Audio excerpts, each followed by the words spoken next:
made the right decision when I came to LeMoyne-Owen College, when it felt like family. Most of these people I didn't know.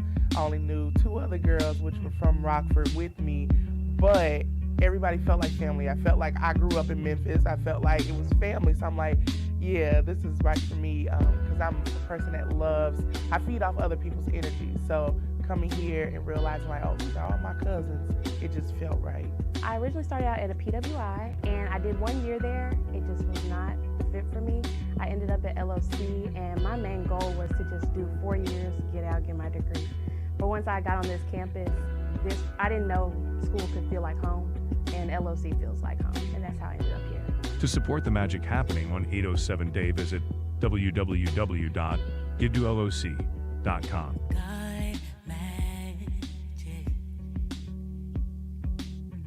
807 Giving Day, and we're still here. As we said, this is not a sprint. This is a marathon. The marathon continues. Yes.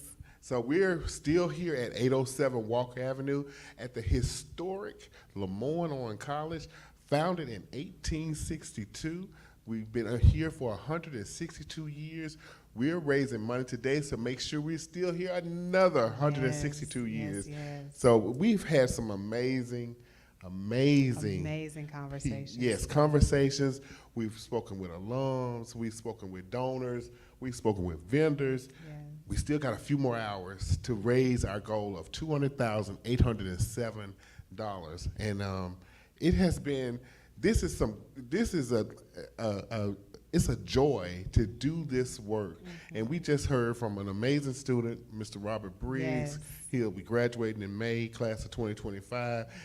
That's the reason. That's the reason that we're here today. And so as you consider to give, it's important to know where your funds are going toward. Right. It is going directly to our students and to their success here at LOC. We all know that it takes a lot of money to be a successful student at a college, at any college. And again, it's not that the money makes the success happen, but it's the fees, it's the tuition, it's the room and board. All of those things are essential to a student's success in college. And so we want our students to be classroom ready. And when we say classroom ready, we mean that their books are paid for, that their tuition is paid, that their room and board is taken care of, and any fees associated with being a student at LOC, that it is taken care of. And you can help make that happen by texting the word MAGIC to 345-345 or calling us at 1-833-807-GIVE. Well, Dr. Dunross, like I said, we've talked to what I call legends here in Memphis. But I'll keep saying this all day long, Memphis would not be Memphis without certain people that have come through these halls at LOC, LeMoyne-Owen College. And I have to say, this next guest that we have is one of the icons of Memphis. You have to know the ACEs, Miss Yvonne and Mr. David. If you ever heard of Africa in April, here are your founders. They are the founders. Africa in April is a festival for us, and I say us, people of African descent, and they get to learn more about history of Africa, and each year there's a nation, and I'm going to give it over to Miss Yvonne to tell us her LOC story and maybe some of the inspiration behind what brought you all to create such a fabulous time in the month of April. So, Miss Yvonne? Well, I want to say good evening, good afternoon, rather. Good afternoon, and I want to say to my LOC family, it is indeed a pleasure to join you today as a part of the giving and sharing. And David and I are most appreciative for what the college has done, what the college has stood for. I came to the college from university, I came from BTW, but I really was originally a Mississippian. Didn't know anything about LeMoyne-Owen College. I was headed toward TSU. I thought, my parents said, no way.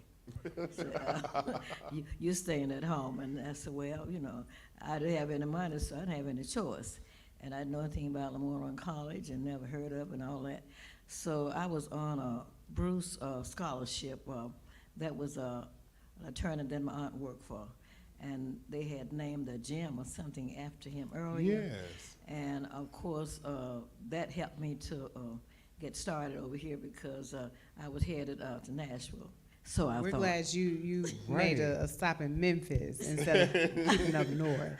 Right. So I made a stop in Memphis, and that too has made a difference. I was, as I said, originally a Mississippian, and all my parents were talked about education and what it means to you, and you got to go to college.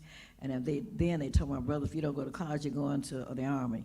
So some headed for college, some headed for the Army, and some headed for the streets. But there were a couple of girls in the family, so we weren't street people. We headed for education. And LeMoyne-Owen College, Right. where I landed, 807 Walker, has made a difference. I came here, like I said, on scholarship. I maintained that average. And LeMoyne-Owen College made a difference in my life. For my 4 years, I was an English major in humanities. And with Dr. Williamson and Dr. McLemore, and they were tough crackers at that time. Well, let me say tough ladies. Tough Okay. They didn't play. You couldn't go to the gym, or you couldn't go to recreation hall, you couldn't sit on campus. I mean, they had their own rules and regulations, and we didn't know any better, so we had to follow them. Oh, wow. Yes, ma'am. And of course, I was a student under Dr. Sugarman as well as Maxine Smith. So, you know, I was well put together, You were just well like a put together. piece of LOC leather. So from them, I wanted to be like both of them.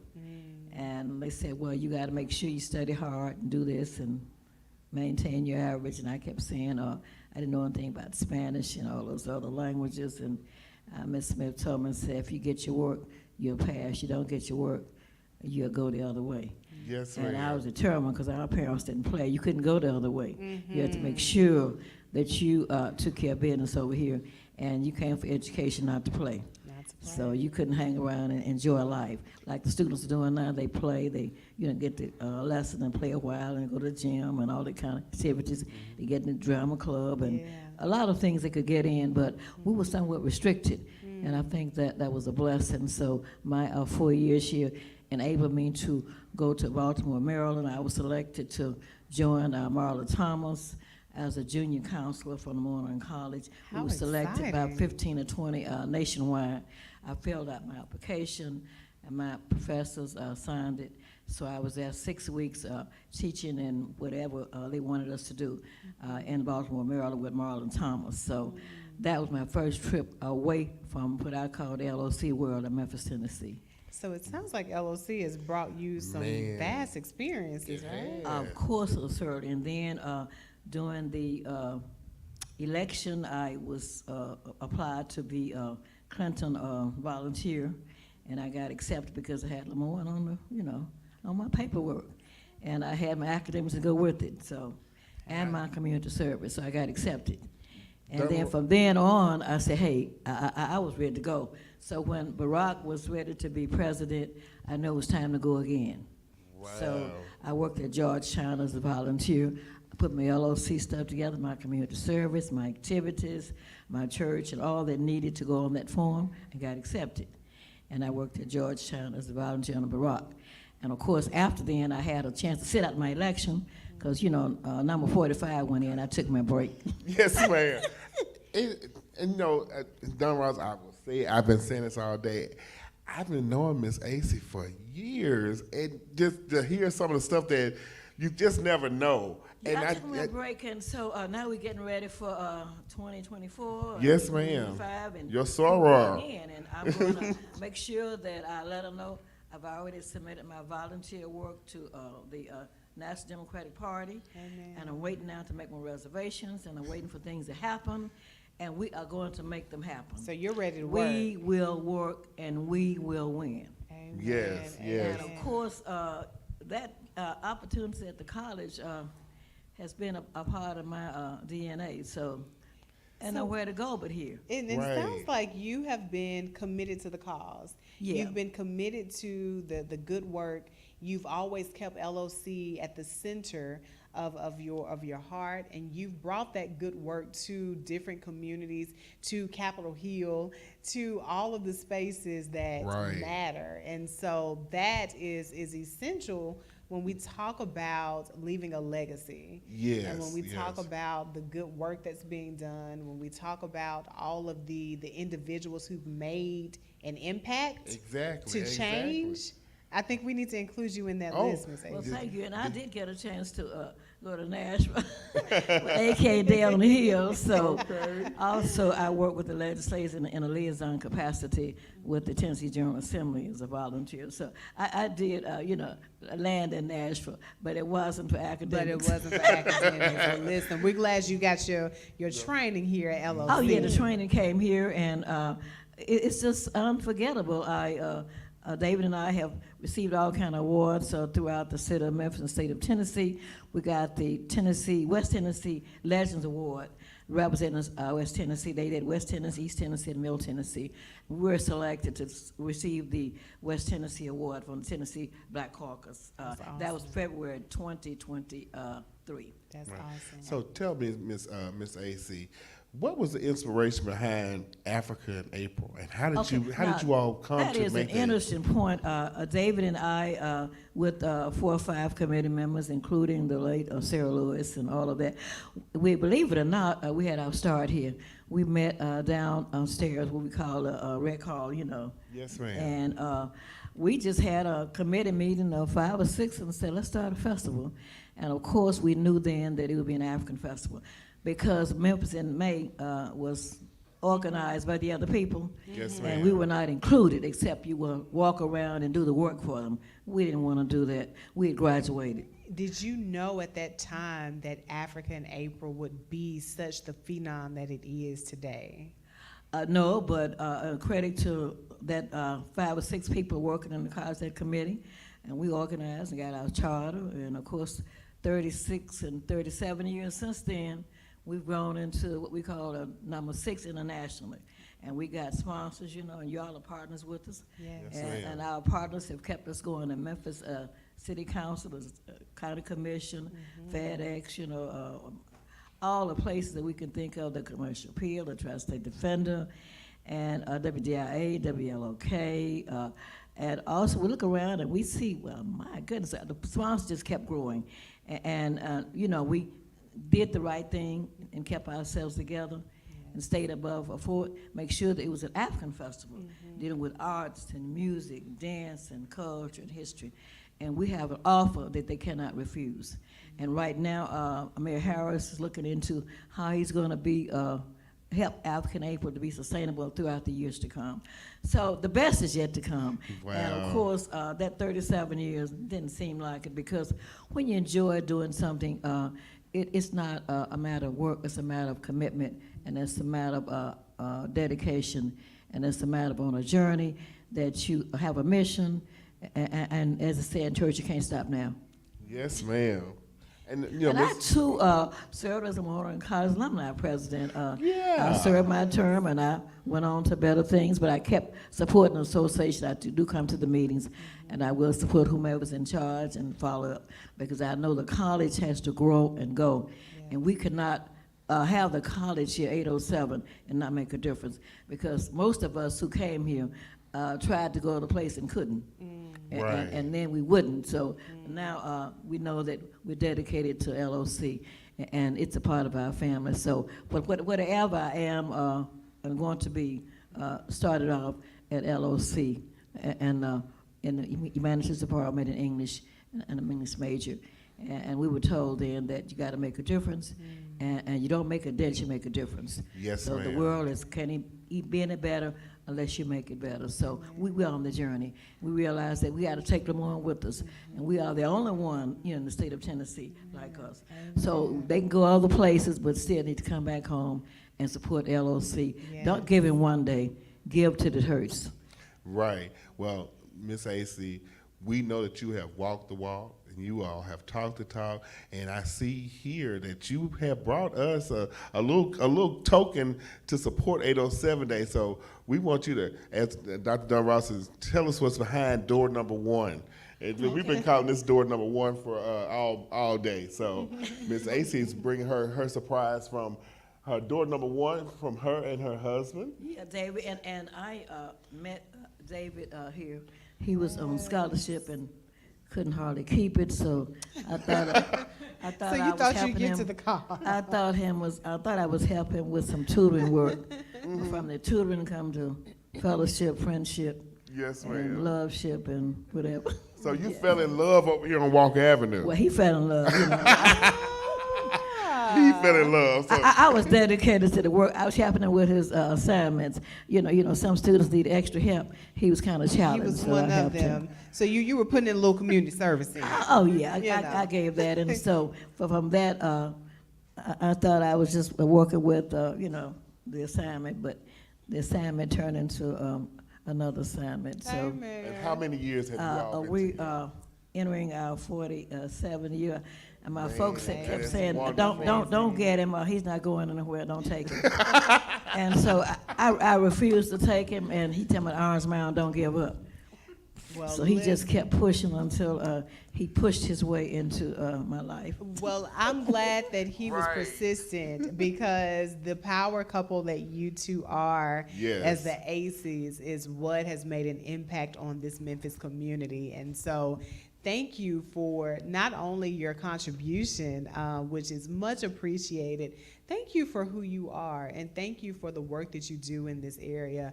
I mean, when we think about Africa in April and its impact, not only was it started in a small thought, but it At has LeMoyne-Owen College. at LeMoyne-Owen College. In the rec center, you said the rec room, right? Well, in a rec Yes, room, you know. but it has grown into such a well-attended, well-respected event that we all look forward to every year, and it continues to be greater and greater. So, job well done. Thank you Yes. for not giving up on Mr. AC. Right. And thank you, Mr. AC, for continuing to pursue to get into Miss AC's life, because again, we all are much greater Right. because of you two and the work that you do.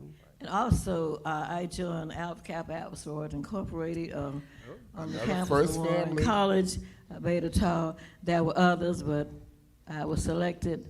I knew the best and move away from the rest. Because Hey, she hey. is the first, She is the first, finest, so- above all the rest. I can't say anything. You can't Sis. say I can't. anything. And I received the Southeastern Regional Award Yes, for Tennessee, yes, yes. Mississippi, and Alabama Yes. on the Mississippi page with a 70. It was a 70 slide presentation with. I had to go back 5 years, which Wow. wasn't hard because Wow. I had the years, so I just had Yes. to put it into practice Yes, and write it ma'am. up. That was no problem because I was well trained. You were well trained. Right, you were well I trained. know if I didn't win, I would come close. And I told David, I don't do busy work. I'm a winner. Amen. Hey, and well, that's listen, the background from LOC. well-deserved award. Of course, we know the work that's done in Alpha Kappa Alpha Sorority Incorporated is impactful and it's meaningful. And you, as a woman of service, that award was definitely well-deserved. Yes, ma'am. Well, we have a little token, and that's probably Mr. Ace checking on you, make sure Yes, that's nobody exactly. is taking you off his hands. But Ms. AC, just a small token. We want you to show loud and proud that you support LeMoyne-Owen College, the source of Black excellence, and we ask that you put this up in your yard and let everyone know that the home of the ACs is a home that supports LeMoyne-Owen College. And you can also be a supporter of LOC and 807 Giving Day by texting MAGIC to 345-345 or giving us a call at 1-833-807-GIVE. Our volunteers are standing by to Yes. receive your call, receive your payment. And again, we want you, if you want to come by, we want to give you a We Support LeMoyne-Owen College yard sign, just so everyone knows in Memphis that there is support that is given to LOC. We're looking to paint the city purple and gold. Yes. And help us do that. A little more gold, and just a little more gold. The Less- tradition of the MPHC continues. Thank you so much, Ms. Yes. AC, for your time. What a And I pleasure. believe that we are going to hear a short message from our supporters. Right. If it's never been done, then you're just going to have to be the first. Don't be afraid to follow your dreams.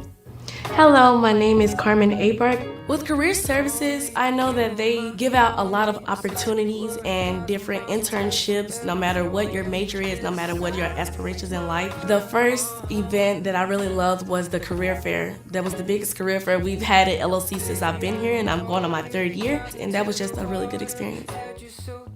My name is Madison Riley. Career Services has definitely helped me a lot being a student here at LeMoyne-Owen College. I actually just did an internship with Career Services, and that internship helped me just grow as a person, and I wouldn't have been able to get it if it wasn't for Career Services. My name is Julian Johnson. I've always grown up to actually wanting to help people, and I've learned that the best way that you can help somebody is through the power of education. Me, I will be entering teaching in the fall, right after graduation. And I got that job by going to the Career Services Career Fair. My name is Christopher Booth. I really appreciate Dr. Williams for showing me that I can be able to express myself and create my own path with my own passion through Career Services. Help us just embrace ourselves, to embrace our personality and to not be afraid when it comes to meeting new people. My name is Brianna Craig. One of the things that I enjoy with Career Services that Dr. Williams hosts is a rooftop party. It's basically almost like an elevator pitch. You ain't got that long to introduce yourself before somebody else wants to speak to that person as well. I went to the career fair that was hosted by Career Services here, and I walked in very discouraged, thinking that I wasn't going to get anything, but then I turned out to get 7 different internship opportunities on the spot, which I am grateful for.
Miss Lucinda Humphrey and the American Missionary Association had the faith to begin what would become LeMoyne-Owen College over 160 years ago.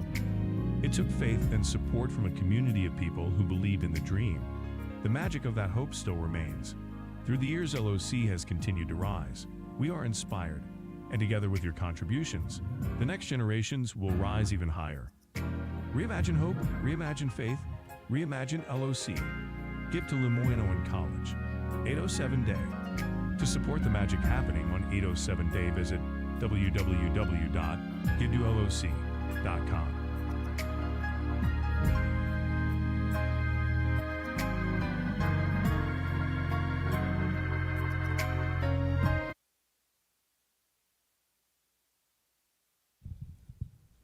It's 807 Giving Day here at LeMoyne-Owen College, 807 Walker Avenue. And the 807, of course, is significant because it is indeed the place where the magic happens, 807 Walker Avenue. And you can give to the magic that is happening here at LOC by texting the word magic to 345-345 Yes. or they can call 1-833-807-GIVE, which is 4483. Again, that's 1-833-807-4483. And you can also go to the website. yes, www.loc.edu/807 day. And you can make your donations in increments of 807,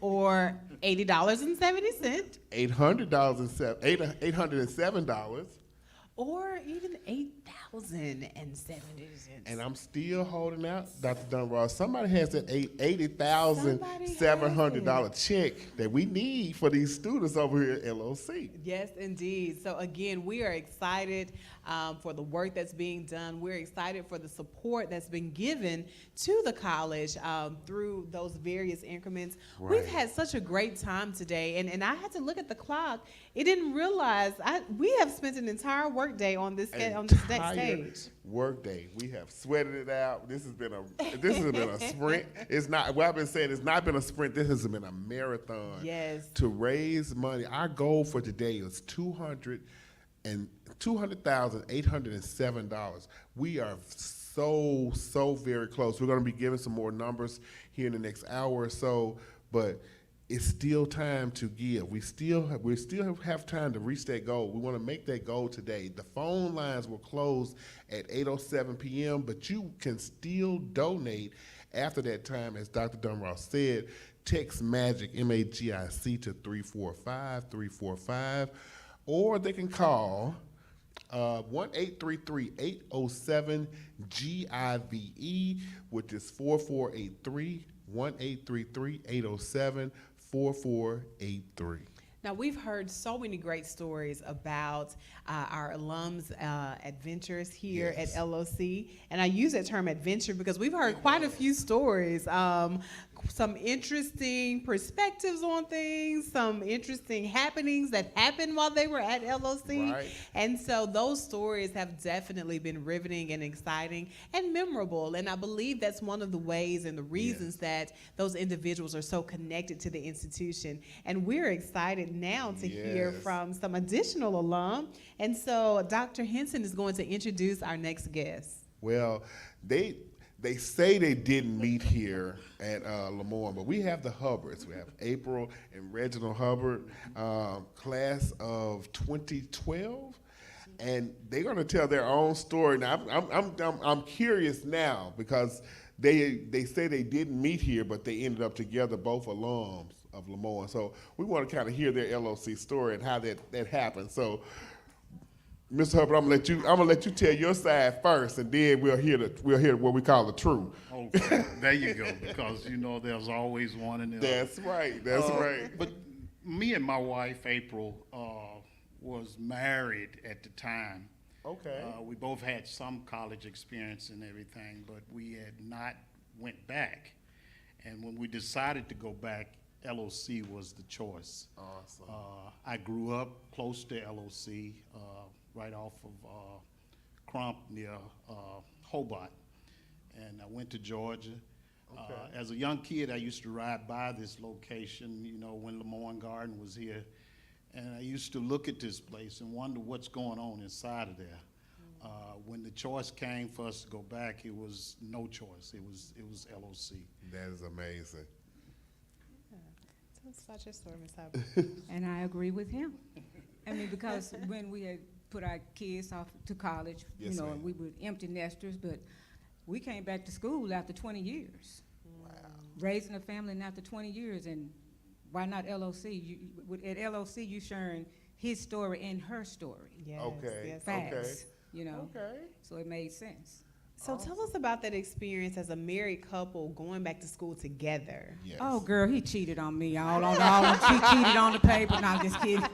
He copied all my work. No, really, but no, but it was. I can say for me, I was a little nervous. You know, being a certain age. You know what I'm saying? Because we'll be 60 this year. What?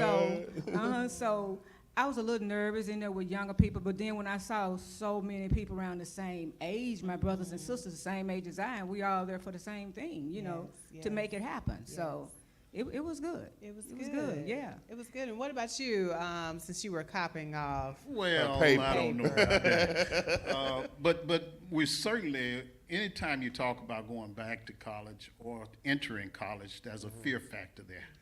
And oftentimes that deters us from being able to go back to school and learn in the way that we should.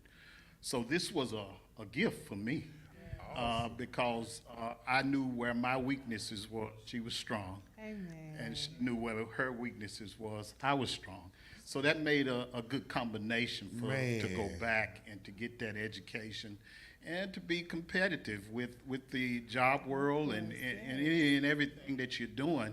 Right. Those credentials are important, so it was important that we come back. But the fear factor, you get over that fear factor of entering back in here, and then everything else is plush, and their rewards are so great. So it's the true essence of teamwork. Yes. And I'm Yes. sure that you've seen teamwork happen in other ways, of course, within your marriage, with raising a family, but to accomplish a goal such as completing a 4-year degree, that's a different set of skills that you all had to tap into and a different partnership I'm sure that you all had to tap into. And so congratulations just on all of the ventures that you've accomplished together, because again, not only did you do something for yourself, but I'm sure that that was an example that you were able to set for your family as well. Well, friends, relatives, because behind us came several individuals who said, well, we can do that as well. So it encouraged and helped others get over that fear factor of being able to go back and obtain those degrees that they had left on the table. Awesome. So we know today is 807 Day. So what has been you all's inspiration since coming back as a married couple, getting your degree and seeing the importance of this education that you received here at LeMoyne? So what's been your inspiration to continue to support LeMoyne College? Well, both of us are always, we're community-driven people. Okay. We're always in the community, always. Even here at LeMoyne-Owen, I pledge Delta Sigma Theta Sorority Incorporated. All right, the Reds are representing today. They are here. and my husband was already fraternity Kappa Alpha Psi. Oh. But I went from being the president of Delta here to the president of one of the past presidents of the Memphis Alumni Chapter. Oh, wow. As well. But we're always in the community, always giving back. I have a nonprofit organization, Pink with a Purpose, which LeMoyne-Owen always support. Yes. You know, so yes. And I started that in '09. That's a cancer awareness organization. Okay. I was even at LeMoyne-Owen. No, we had just left LeMoyne-Owen. I was the campaign liaison to bring presidential candidate at that time, Hillary Clinton, here to LeMoyne-Owen. Man. Yeah, because when I was asked could I do that, I said only if she would come to LeMoyne-Owen.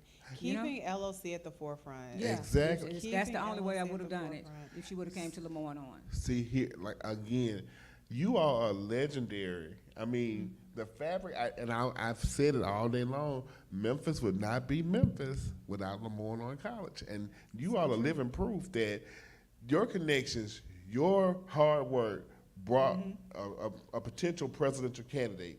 And now we're up to the opportunity for an African American woman who is an HBCU. She's gonna win. Exactly, because of the HBCU education. So we are all interconnected, and I appreciate the work that you all do in the community. I know he said he was that other fraternity, Kappa Alpha Psi. Kappa Alpha Psi. Let's give it the respect it deserves. Yeah, it's one of those things, you know.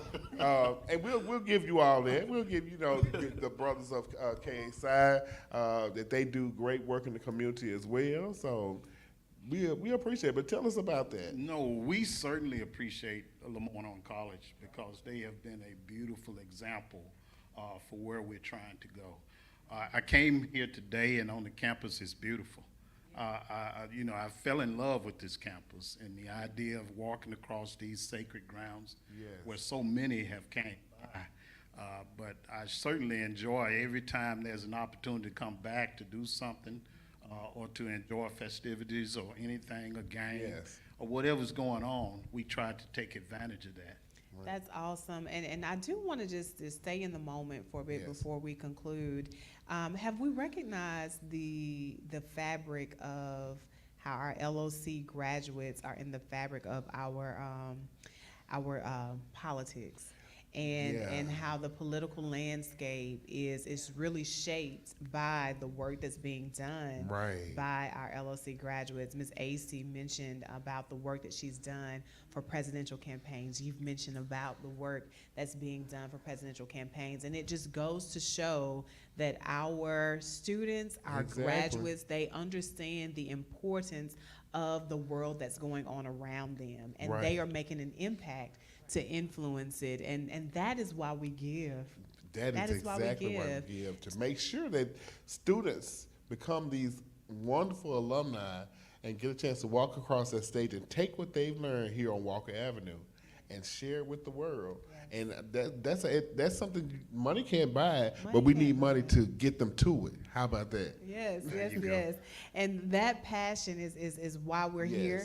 807 Giving Day. You, of course, can be a part of the magic happening here at LOC and the magic that continues to happen even beyond these hallowed grounds. Feel free to give. Takes the word magic to 345-345. Or give us a call at 1-833-807-GIVE. Our volunteers are standing by waiting to receive your gift of love. And speaking of such, I see behind door number one. This has been door number one all day. The Hubbards have brought their gift. And that's another way to give. Bring it on by here. We'll be here to 807. So we just want to share with you all that the Hubbards have made their donation to their alma mater in the amount of $807. So I don't know about you guys. We've had some Deltas here. I think we've had maybe one Kappa here today. They've been by. They've been by. Okay, we're gonna say that they've been. We're not gonna say. We're gonna say they've been by. Of course, the first was here first. Yeah, well, I mean, you can go back and look at the live to see. We challenged our brothers. I don't know if they're going to challenge their brothers to. We most definitely will challenge them. And we want to say with what we're giving, no donations too small. That is exactly right. No donations too large. So we want it all. So whatever you can give, then we challenge those individuals out there that see what we've done to make a donation. And like we say, nothing's too small, nothing's too large. Never too small. And you all have given so much of time. I know last year, Ms. Hubbard, you were on those phones, working those phone lines, getting other people to donate, or sorority sisters or friends. Share it with someone else. I mean, this moves mountains in my eyes. I mean, to see those students to reach their goal, come this May. There are going to be some students that need additional help. We know next week we'll be registering students, and we know we're going to know that someone. So your donations help us to make sure we keep the doors open, but not only the doors open, but make sure the students can walk through those doors. And so, as Dr. Dunross said, text MAGIC to 345 or call 1-833-807-GIVE, which is 4483. or go to the website, www.loc.edu/807day. So again, ACES, Hubbards. Yes. Y'all gonna be the next ACES anyway. We've just been amongst some powerful couples, Right. and so to the Hubbards, yes, we appreciate you. We thank you. Continue to be an inspiration, not just for our LOC students and our alum, but just as the power of what a beautiful partnership looks like, and how you can empower each other in order to reach your goals. So thank you so much, and we want your household to be what's the word, embellished just a bit with some purple and gold, and show your support in your yard by putting up this yard sign that shows that we support LeMoyne-Owen College, the source of Black excellence. We ask that you put this in your yard and have it, show it proudly. And we want to paint the entire city of Memphis purple and gold with other supporters such as you. We appreciate you both. I think that we're going to take a photo. Yeah, we're going to take a photo. And again, thank you guys. So from the bottom of our hearts. Thank you all. So, we look forward to the next project. Okay. And as we take this photo, I believe that we are going to go to a few clips of the LOC experience.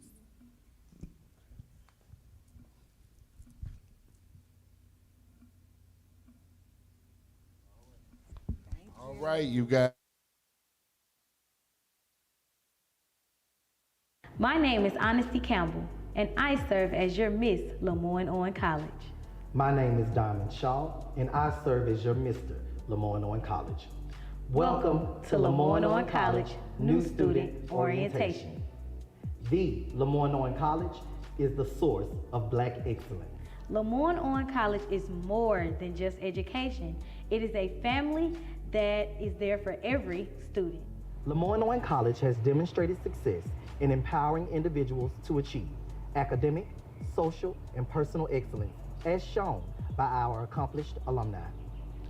I chose LeMoyne-Owen College because of its rich history, volleyball, culture, and professional development opportunities. LeMoyne-Owen College is the 5th oldest HBCU. We love our HBCU.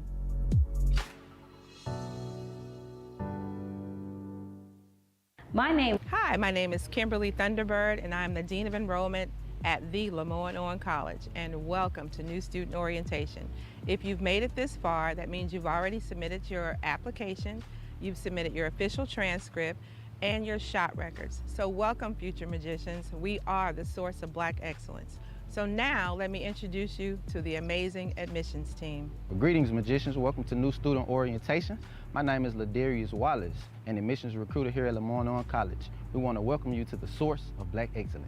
Greetings, magicians. Welcome to New Student Orientation. My name is Jeffrey Dunnigan. I'm a senior recruiter here at LeMoyne-Owen College. We want to welcome you to the source of Black excellence.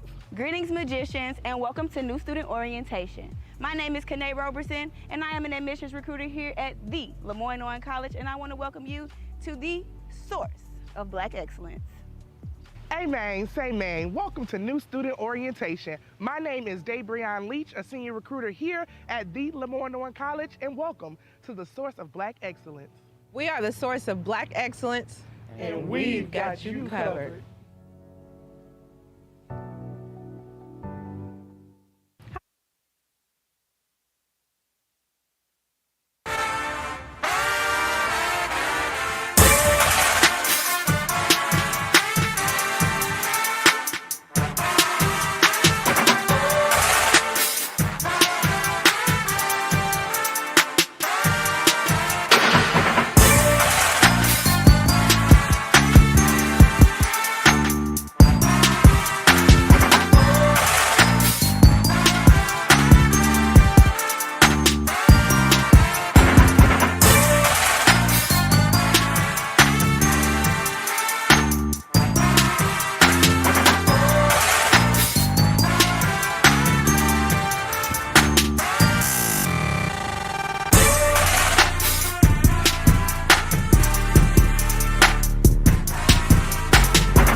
And we are back. 807 Giving Day continues. It is not too late to make your donation. Text MAGIC to 345-345 or give us a call at 1-833-807-GIVE. Today has been probably one of the most eventful days and the most informative days that I've experienced here at the college. And again, the insights that we've received from alumni, from students, from supporters of the college has been most rewarding. Most rewarding. And just to see the phenomenal people that have come out of this institution from LOC, it has been amazing. I have learned so much today, and I've been working here is that to hear some of these stories, you know, from the historical perspective, the student stories that we didn't know, that the wonderful things that they're doing outside of the campus, it has been totally amazing to see. So I'm just flabbergasted. And we hope as the audience, I hope that you all have understood more about the fabrics of LeMoyne-Owen College and why our existence matters here in the Memphis area and the impact that our college makes on the Memphis community. Exactly. And you know, and say the impact that we have in Memphis, I'm excited about our next guest. There have been friends of LeMoyne-Owen College serving on our trustee board, and the work that they have done behind the scenes. I would say sometimes behind the scenes work and the things that they do here in the Memphis community.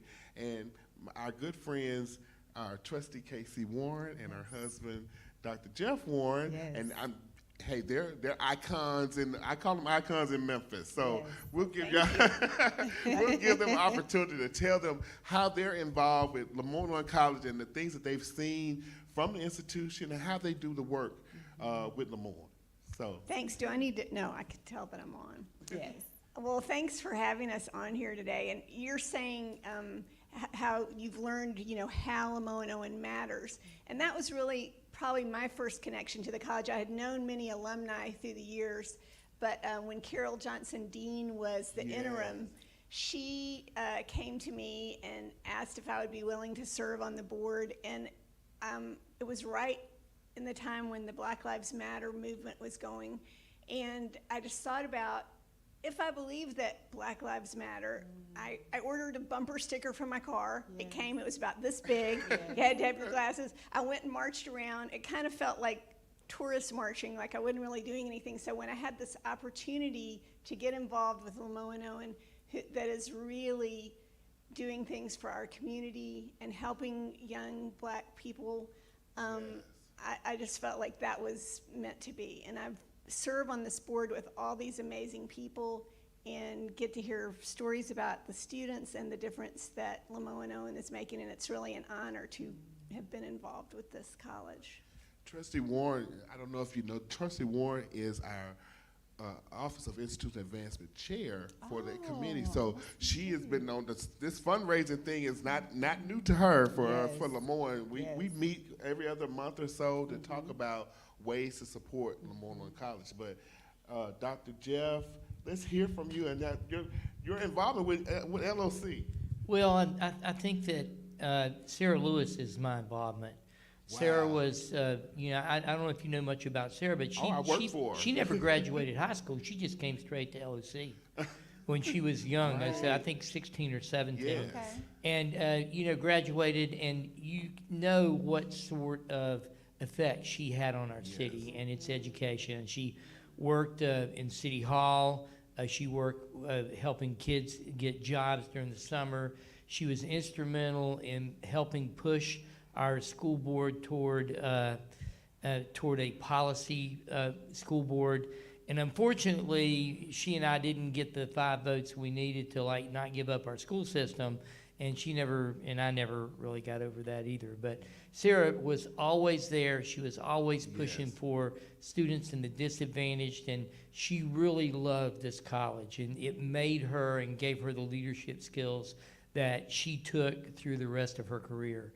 So just knowing Sarah and knowing her effect, and then you can look at the AC family. You can look at all the other prominent people that have come out of LeMoyne-Owen that have been making a big difference for our city. Right. I'll give it my little testimony about Sarah Lewis. I moved to Memphis in 1996. Okay. My very first job was at Head Start.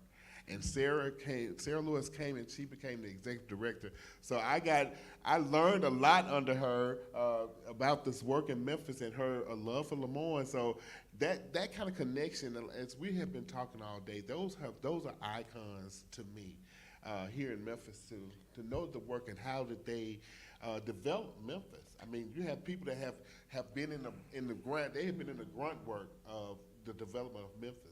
Well, you know, one of the things that's interesting is Memphis is a small town. Yes. Okay, and I don't know if you know, there was a No Child Left Behind effort that Sarah headed. Yes. Okay, and it's Casey's dad that started that. Oh, wow. Okay, Bob Cannon. Back when, right as we were starting to move here, I think we were still living in New York when he started that. Do you remember that?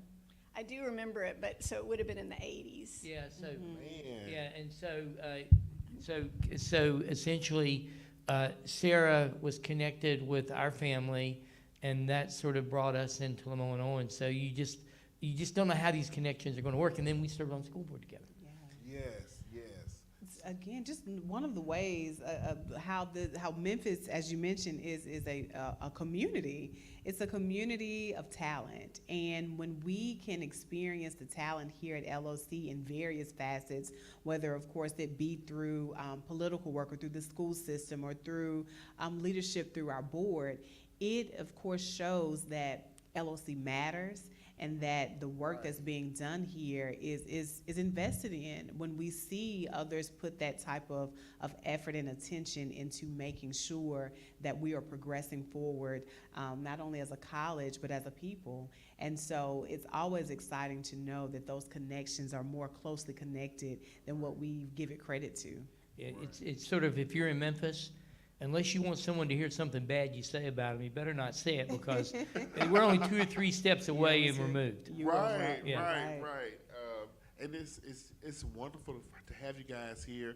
And Casey and I, we talk all the time, and she was like, okay, we're gonna be doing this, and there's so many wonderful things that people just don't know happen, and the people that make it happen. Yes. And our friends, Trustee Warren and her husband, you guys, I mean, they're just, I'll say it again, you are icons. We see the work that you all do in the community that continue to move Memphis forward. And I have to say, move Memphis forward. And then just knowing their connection to LeMoyne-Owen College. Yes. And how that has helped develop this city. Yes. I can't think of a better way to the way that you all give back. Definitely. Thank you. And I want to encourage the rest of the board. I've heard from some of our board today, and they've been making their contributions, but it's not too late. Yes, so it's not the too rest late. of you, not till 8:07. Not till 8:07. You're exactly right. So please make your contribution, and let's get 100% of the board on board. Amen. Well, definitely. So we've been calling this the door behind door number 1, and as we said, Trustee KC has kind of given the trustees a kind of a challenge. I heard a challenge. I did. And Come Trustee on, Warren, yes. So Trustee Warren, that's been the theme of the day. Yes. As people give, they are also encouraging. I would even go as strongly as say challenging their peers to do the same. And so, Trustee Warren, you did not fail in that moment. Right. You challenged the Board of Trustees to give at what, 100%? 100% giving. We're gonna do the door number 1 as we've done. And this is from the Warrens. This is from the Warrens. 807 donation. Yes. You guys, no increment is too small. No. And just to prove, this is just one way you can give to LeMoyne-Owen College. And $807, $8.07, $80.70. Every amount counts. And adds up to that total. It adds up to that total. So we think we're getting kind of close to the goal? We're getting close. We're getting close. Dr. Davis actually has been checking in with us throughout the day. And so at 7 o'clock, he's going to give a nice message to the audience as a check-in to see where we stand. And so we'll reveal our number at 7. right, I well, think we'll be at watching. 7:07. Yes. 7:07. At 7:07, we'll have the big reveal on where we are, and it'll be a countdown for the last hour of our 807 That's Giving so Day. exciting. But please note that even if you missed the deadline of the 807 telethon, you can still give even beyond that time. Of course, the volunteers will end their telethon work at 8:07 p.m., but you can still give online. Online, you can go to www.loc.edu/807day, or you can text for our tech-savvy people, MAGIC MAGIC to 345-345. It's really easy, you guys. And like I said, give up that cup of coffee that you're going to give in the morning at Starbucks. We know that that's probably a $12 purchase. Yes. So these days. Yeah, exactly. So do that. Make a small sacrifice to support LeMoyne-Owen College. We are getting very, very close. I can't wait to see what those numbers are at our 7 o'clock hour. And again, you can call 1-833-807-GIVE, which is 4483, or text MAGIC to 345-345, or go to the website, www.loc.edu/807day, or just do like our friends, the Warrens did, and just bring your check on by here, or bring your cash You'll on by save here. those processing fees. Right, save the processing Come on down, we fees. want to see you anyway. And when you come in person, we actually have a gift for you. I believe that Dr. Henson is going to grab it. One thing that we also are trying to do, Trustee Warren, is we're attempting to paint the city purple and gold. And how we are doing that is by displaying the support that our supporters have been giving by asking you to put up a "We Support LeMoyne-Owen College, the Source of Black Excellence" We are so yard proud sign. to put this in our yes, yard. Thank you. we want you to see, or we want others to see that you support LOC, and hopefully it will encourage others to do the same. That's a great idea. Thank you, guys. Yes. Thank you so much. We'll pose for a picture if that's okay. But while we do that, again, text MAGIC to 345-345, or give via our telethon phone line, 1-833-807-GIVE. And we will now hear a message from our college. If it's never been done, then you're just going to have to be the first. Don't be afraid to follow your dreams. Hello, my name is Carmen Abark. With Career Services, I know that they give out a lot of opportunities and different internships, no matter what your major is, no matter what your aspirations in life. The first event that I really loved was the career fair. That was the biggest career fair we've had at LOC since I've been here, and I'm going on my 3rd year, and that was just a really good experience. My name is Madison Riley. Career Services has definitely helped me a lot being a student here at LeMoyne-Owen College. I actually just did an internship with Career Services, and that internship helped me just grow as a person, and I wouldn't have been able to get it if it wasn't for Career Services. My name is Julian Johnson. I've always grown up to actually want to help people, and I've learned that the best way that you can help somebody is through the power of education.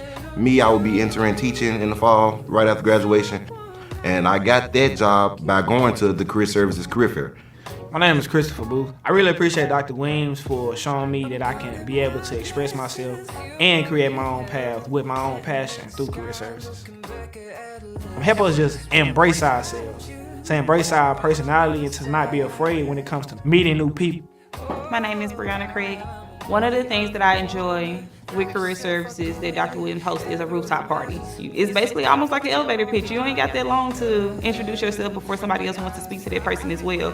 I went to the career fair that was hosted by Career Services here, and I walked in very discouraged, thinking that I wasn't going to get anything, but then I turned out to get 7 different internship opportunities on the spot, which I am grateful for.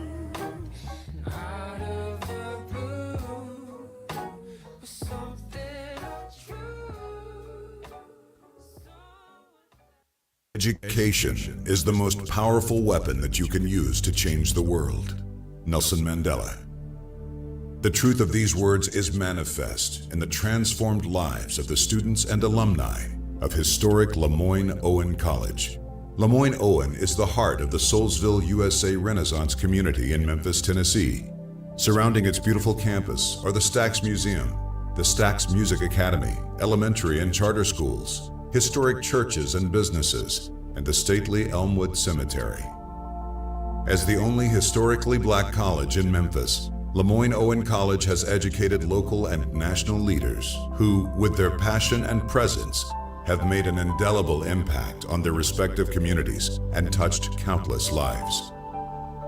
Consider Marion Barry, former mayor of Washington, D.C., Willie W. Harrington, Memphis's first African-American superintendent of Memphis City Schools and the first African-American elected mayor of Memphis, Dr. Benjamin Lawson Hooks, first African-American appointed to the Federal Communications Commission and former NAACP National Executive Director, Judge, and Minister, Lois DeBerry, former House Speaker pro tempore and one of the longest-serving members in the history of the Tennessee State House of Representatives, and G.E. Patterson, founding pastor, Temple of Deliverance, Bishop, Church of God in Christ, all history makers, all LeMoyne-Owen College magicians.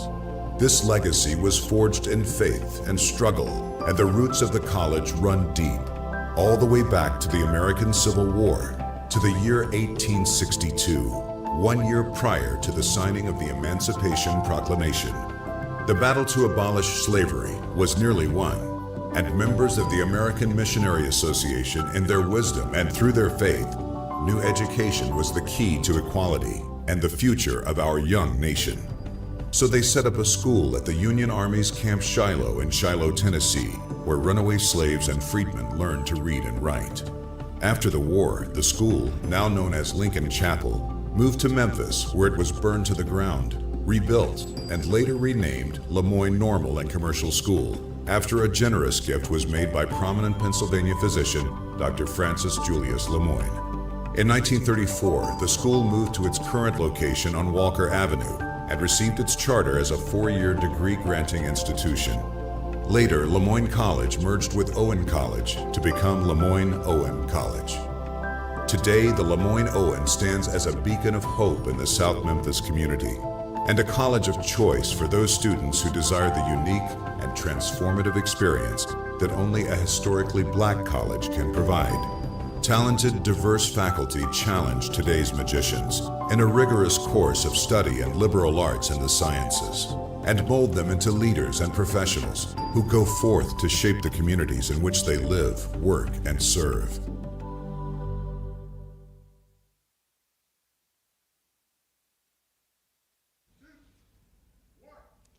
And the marathon continues. Yes. 807 Giving Day. 807 Now, Giving Day. now we're in the home stretch now. In the home stretch. We have, I think, officially 2 hours and 7 minutes left. 2 hours and 7 minutes left.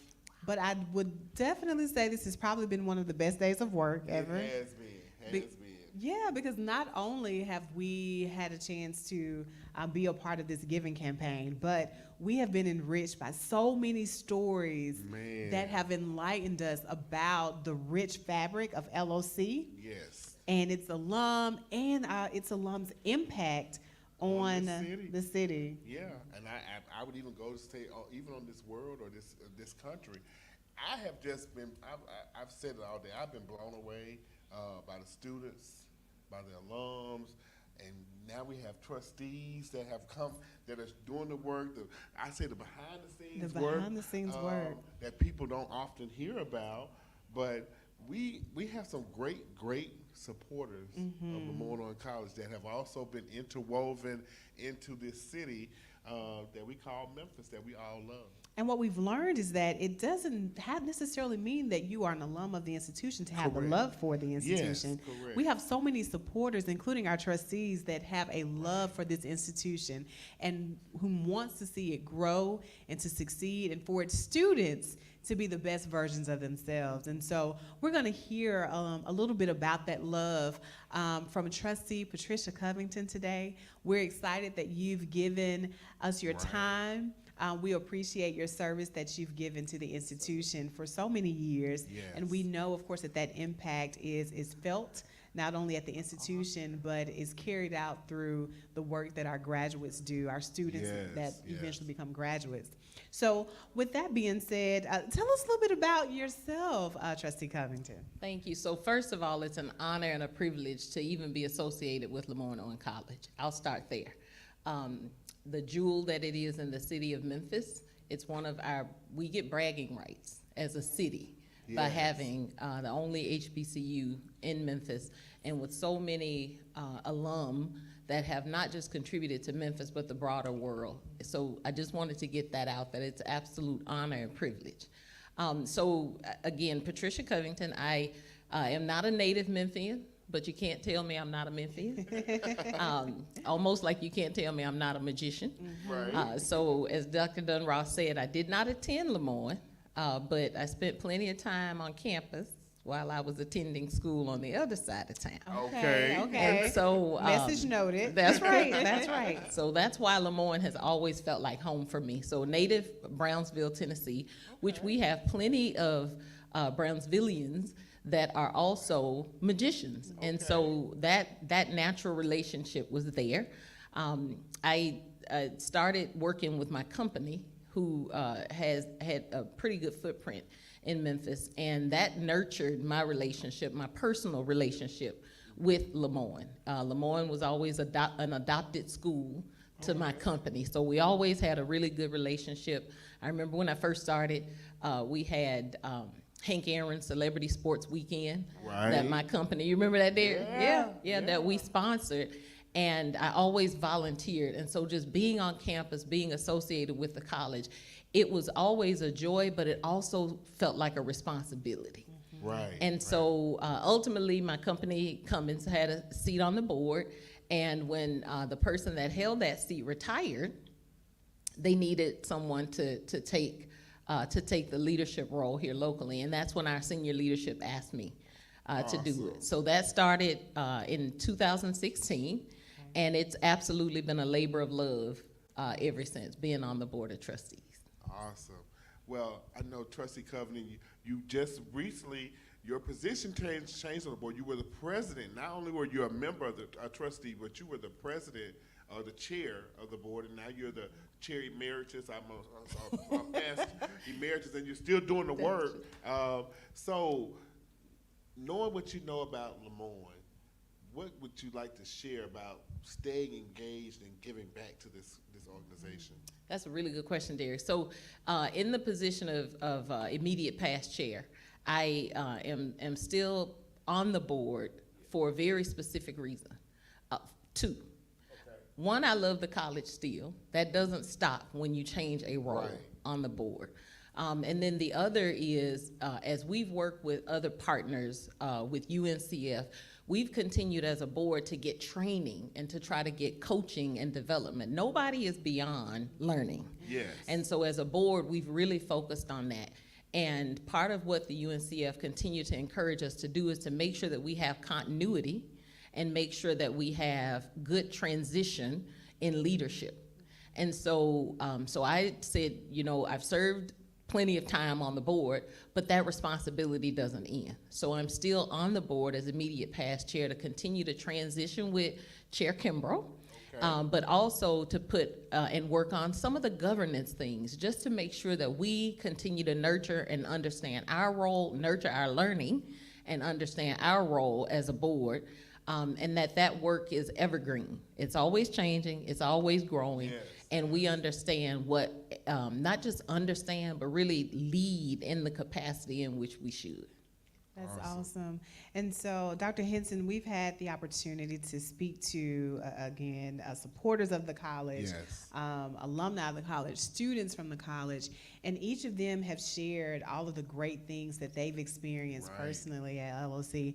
But we also need to give some conversation to the new energy that is here at the institution and our president, Dr. Christopher B. Davis. And we know, of course, that since he's been here, there's been such a shift in the momentum, and that this momentum that we're experiencing is, we're hoping to be continuous, and we're hoping it to be a marathon as well. Give us some exciting things that we can expect from Dr. Davis's leadership?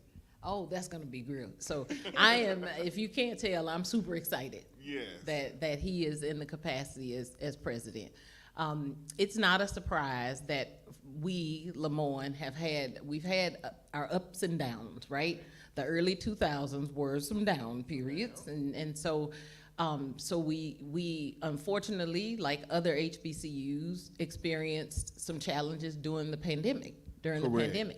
And that was, I just want to be transparent. That was tough. It was tough for everybody.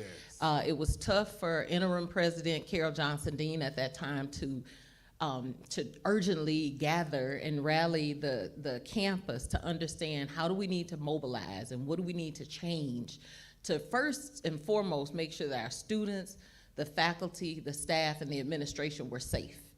And we were taking other steps in our own companies and our personal lives to do the same. So that entire period shifted us. And what we continued to do during that period was to learn and understand how do we continue to make sure that LeMoyne is as resilient and agile as we need the college to be. And so we've learned a lot internally, we've learned a lot from external other HBCUs and shared. And that is one of the things that I'm most excited about. Not the only thing, but one of the things that I'm most excited about in Dr. Davis. He has a natural ability to communicate and to build relationship with others beyond boundaries. Like there are no boundaries, there's no block or wall that he wouldn't be willing to kick down to go learn something new, meet a new partner for the college, and really just continue to tell the story. That is, as we've talked individually and then collectively, that's the one thing that we all align on is that we've got to tell who else is going to tell our story for us?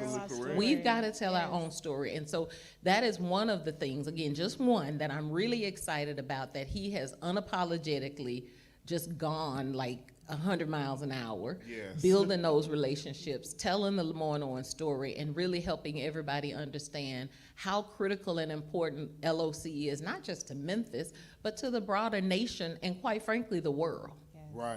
Exactly. And I think that excitement is what we want to speak to. Is an excitement that we want our students to experience. We've done quite a bit of work over this past summer to truly make sure that our students know that we listen and that we hear their concerns. We hear the things that they want to see, and we appreciate their grace as we, of course, continue that progress. And so it's an exciting time here at the college. I believe that the impact that Dr. Davis is making at the college is one that transcends. I believe the community feels it. I believe that the students feel it, and of course, we as a college feel it as well. And so, but most importantly, our students are going to get the experience that they deserve. And so we are putting some intentional effort. We are working overtime to make sure that happens. And you, of course, can be a part of that magic as well by giving to our 807 Giving Day campaign. We know that it takes money to make success happen. And so we know that our students are here. They have the great intents of finishing, but we want to make sure that they do not have the burden of worrying about how they are going to pay for school. And you can help alleviate that burden by giving to our 807 Giving Day, giving us a call at 1-833-807-GIVE, or texting MAGIC to 345-345. The phone lines are open. Of course, if you are a texter, the text line is open, and it will give you the opportunity to give in increments of 807. Or just take your phone right now, scan that QR code. It'll take you right to the website or the giving portal. And this day has been ultimately amazing. I remember our first meeting when we met with Dr. Davis getting ready for this event, and he was like, so what's gonna be our goal? And he said, $200,807. I'm like, okay, that's double what we did last year. So I was like, he said, okay, so let's go. And I know he gave us all charges to do that day, so it was okay. So it has been full steam ahead. It's been full steam ahead. Yes. We had worship on Walker on Sunday. Yes. It was an amazing time. We had the likes of Courtney Richardson. Yes. Kevin Davison and For the Culture Choir, and Josh Bracey with the Power Anointed. That was an amazing service. Then Monday, we had the Magic Monday Mixer. Yes, great time. It was a great time. It was we had sponsors, Lawrence Plummer with Financial Services, Service Master. They were sponsors of that event. The alums and friends of the college had a chance to just kind of let the hair down before this day. And I don't know if we got a chance because we were working. So yes, we were helping to make the magic happen. We were helping make the magic happen. Right. So and then just today, I know we're well past the midway point. I think we're even more than 3/4 of the way there. Yeah. So oh wow. It's approaching. It's approaching the 7 o'clock hour. 7 o'clock hour. I'm gonna pump it up just a little bit. Listen, Dr. Davis has been checking in throughout the day, and I believe that he is checking in at 7 o'clock. So tune in. Go grab a snack. Go grab some dinner. But call at 7 o'clock, call your friends. Go ahead and make those donations at 7 o'clock. We are checking in to see where we are with our giving. But before we do that, we see that you came bearing gifts, Trustee Covington. We've been calling this our door. What's behind door number 1, or curtain number 1? And this is Trustee Covington's contribution to 807 Day. She gives all the time, but this is her day for giving. And we have a donation of $2,008.07. She made sure to put the 7 cents on there. Awesome indeed. Trustee Covington, hey, anybody you want to tell them you did it, and now it's their turn. That's right. Everybody. Yeah, not just anybody, everybody. My text message has already gone out. Okay. I'll be reposting. I've been working all day, so I've been focused, but I'll be reposting and resharing, and we will get that 200,000. Yes. We will plus. We'll get the words of Trustee Covington, we will get this 200,000 plus, and we will get there because of you. Giving for 807 Giving Day. Text MAGIC to 345-345. Or give us a call at 1-833-807-GIVE. Now, Trustee Covington, before you leave, we've also created a new mission today, and that is to paint the city purple and gold.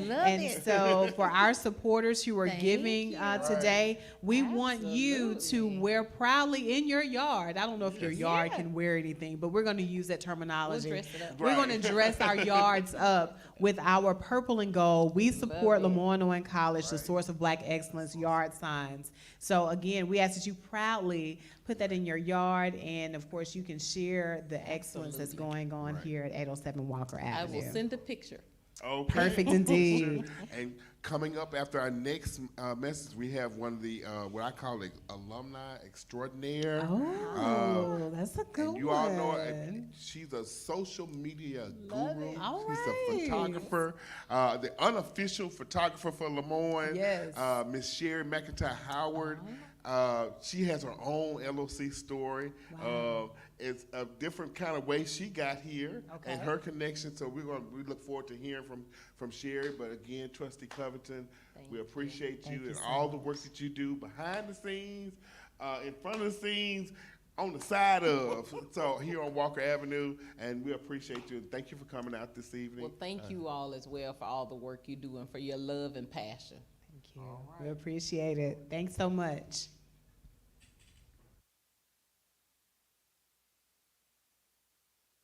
If it's never been done, then you're just gonna have to be the first. Don't be afraid to follow your dreams. Hello, my name is Carmen Abark. With Career Services, I know that they give out a lot of opportunities and different internships, no matter what your major is, no matter what your aspirations in life. The first event that I really loved was the career fair. That was the biggest career fair we've had at LOC since I've been here, and I'm going on my 3rd year, and that was just a really good experience. My name is Madison Riley. Career Services has definitely helped me a lot being a student here at LeMoyne-Owen College. I actually just did an internship with Career Services, and that internship helped me just grow as a person, and I wouldn't have been able to get it if it wasn't for Career Services. My name is Julian Johnson. I've always grown up to actually want to help people, and I've learned that the best way that you can help somebody is through the power of education. Me, I will be entering teaching in the fall, right after graduation, and I got that job by going to the Career Services Career Fair. My name is Christopher Booth. I really appreciate Dr. Williams for showing me that I can be able to express myself and create my own path with my own passion through Career Services. Help us just embrace ourselves, to embrace our personality and to not be afraid when it comes to meeting new people. My name is Brianna Craig. One of the things that I enjoy with Career Services that Dr. Williams hosts is a rooftop party. It's basically almost like an elevator pitch. You ain't got that long to introduce yourself before somebody else wants to speak to that person as well. I went to the career fair that was hosted by Career Services here, and I walked in very discouraged, thinking that I wasn't going to get anything, but then I turned out to get 7 different internship opportunities on the spot, which I am grateful for.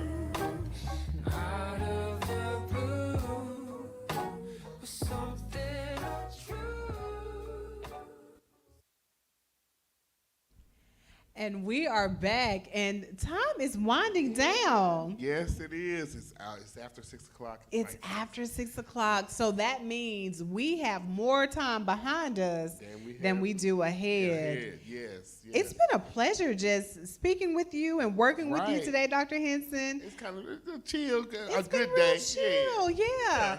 Been a great time for fellowship, been a great time to learn. Yes. And just hear from our beautiful alum that have such wonderful and illustrious stories about the times that they spent here at LOC and, of course, their journey to LOC. And what I want us to talk about, because I've heard a little bit about, intro-wise, about Ms. McIntyre, but we are going to also dive into not only her journey, but also her influence, because from what I hear, her social media presence is one that is definitely impactful.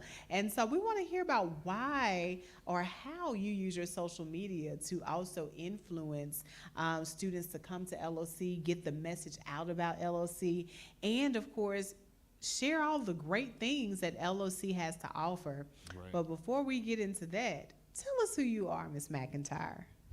Good evening to everyone. Thank you for having me. I feel like that LOC is my second home. Right. I am Sherry McIntyre Howard, a proud graduate of the class of 2001. Okay. Yes. And my social media, for me, everybody says if you want to have a picture or see a picture or find a picture, look at Sherry's page. And I would not do it unless I put something about LeMoyne-Owen College. Yes, I proudly wear the colors. It's one of my favorite colors. I proudly talk about LeMoyne-Owen College everywhere I go. If I go to the store, I ask a young person, or I'll say, have you graduated from LeMoyne? And someone will see me and say, I saw your page. You went to LeMoyne. You got so many pictures. What are y'all doing over there? I'm like, well, we're doing a lot of things at LeMoyne. You know, are you finished with school? And I'll start off with that. And I just make sure that I come to the games, I give, I come and I volunteer. I stop by and I eat with the students, so much so that everybody thinks that I work at LeMoyne-Owen College. Right. And I do not work here. But you don't work here? I do not. And I appreciate that, because that lets me know that I am present and over here and I'm making a difference and an impact. And the biggest impact for me is when I see the students, and the students come up and they hug on me and they say, you are a cheerleader for LeMoyne. You are. That means a lot to come from a student. Because the reason that I want to be a part of LeMoyne and I'm in the national and the local chapters is because it's about the students for me. It's about the first-time college student. It's about the student who's never gone to college. I was 37 when I graduated from college. I attend Metropolitan Baptist Church right across the street.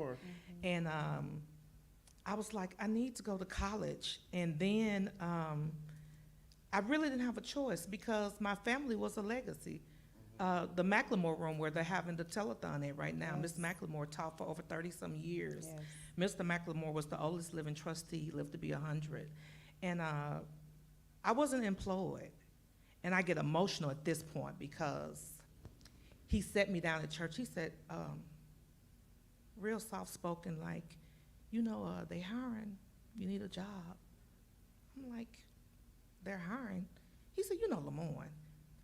Came across, filled out the application, and I worked in financial aid as a receptionist. And I was like, I want to go back to school. And I was thinking, if I go back to school, I have to start with the HBCU experience. And it's the only one that's here.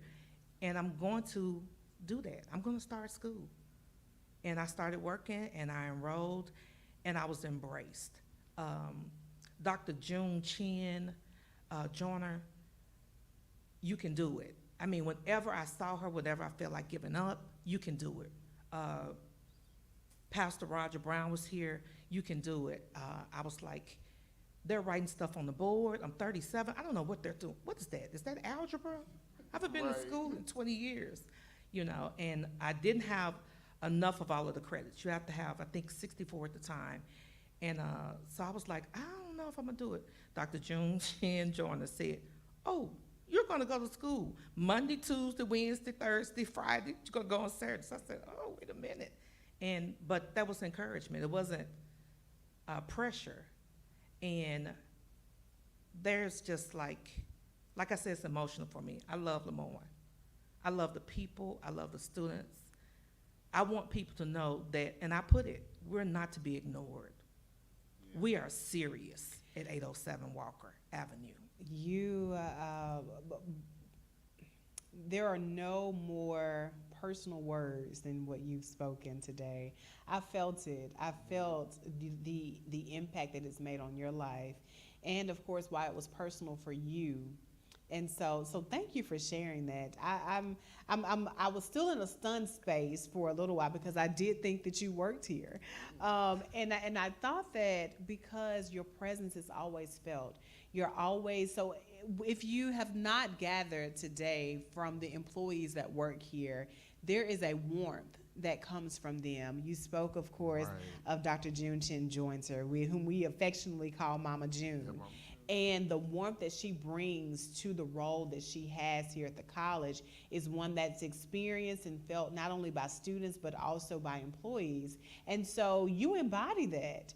And as I think about times where I've seen you on campus at different events, it was always warmth. You don't meet a stranger because we may have been strangers, but we know each other. And then again, I'm stunned that you just embody what the institution brings or what the institution stands for. That's exciting, and that's even more exciting to know that your investment is not one that's transactional. Your investment here at this institution is because of pure love. Yes. And your engagement with this campus is because of pure love. You using your personal platform to show the great things that are going on at LeMoyne-Owen College is pure love. And so I am that much more, I admire you just that much, much more. Seeing who you are and the reason for you being here. Yeah, you've never turned me down. I've asked her to volunteer. You've been with us Sunday. You was with us Sunday at Worship on Walker. Then you were with us. You had a little fun time on Monday at the Magic Monday Mixer for alums. We're trying to reclaim alums, and I saw you working there. And then you hanging out too. So and you're back here today, working the phones, calling alums and supporters to give back to LeMoyne. And of course, you make your own donation in different fundraisers that you are participating with. You also have another interesting background. You said you came back to LeMoyne. Well, you started LeMoyne when you were 37. So what was your career? What were you doing before then? In my career, I was really trying to find myself. I mean, I was a single mother. I was divorced at the time. And I was just like, I mean, I started in junior college. I didn't finish that. And I had always told my son, you have to finish what you start. Right, right.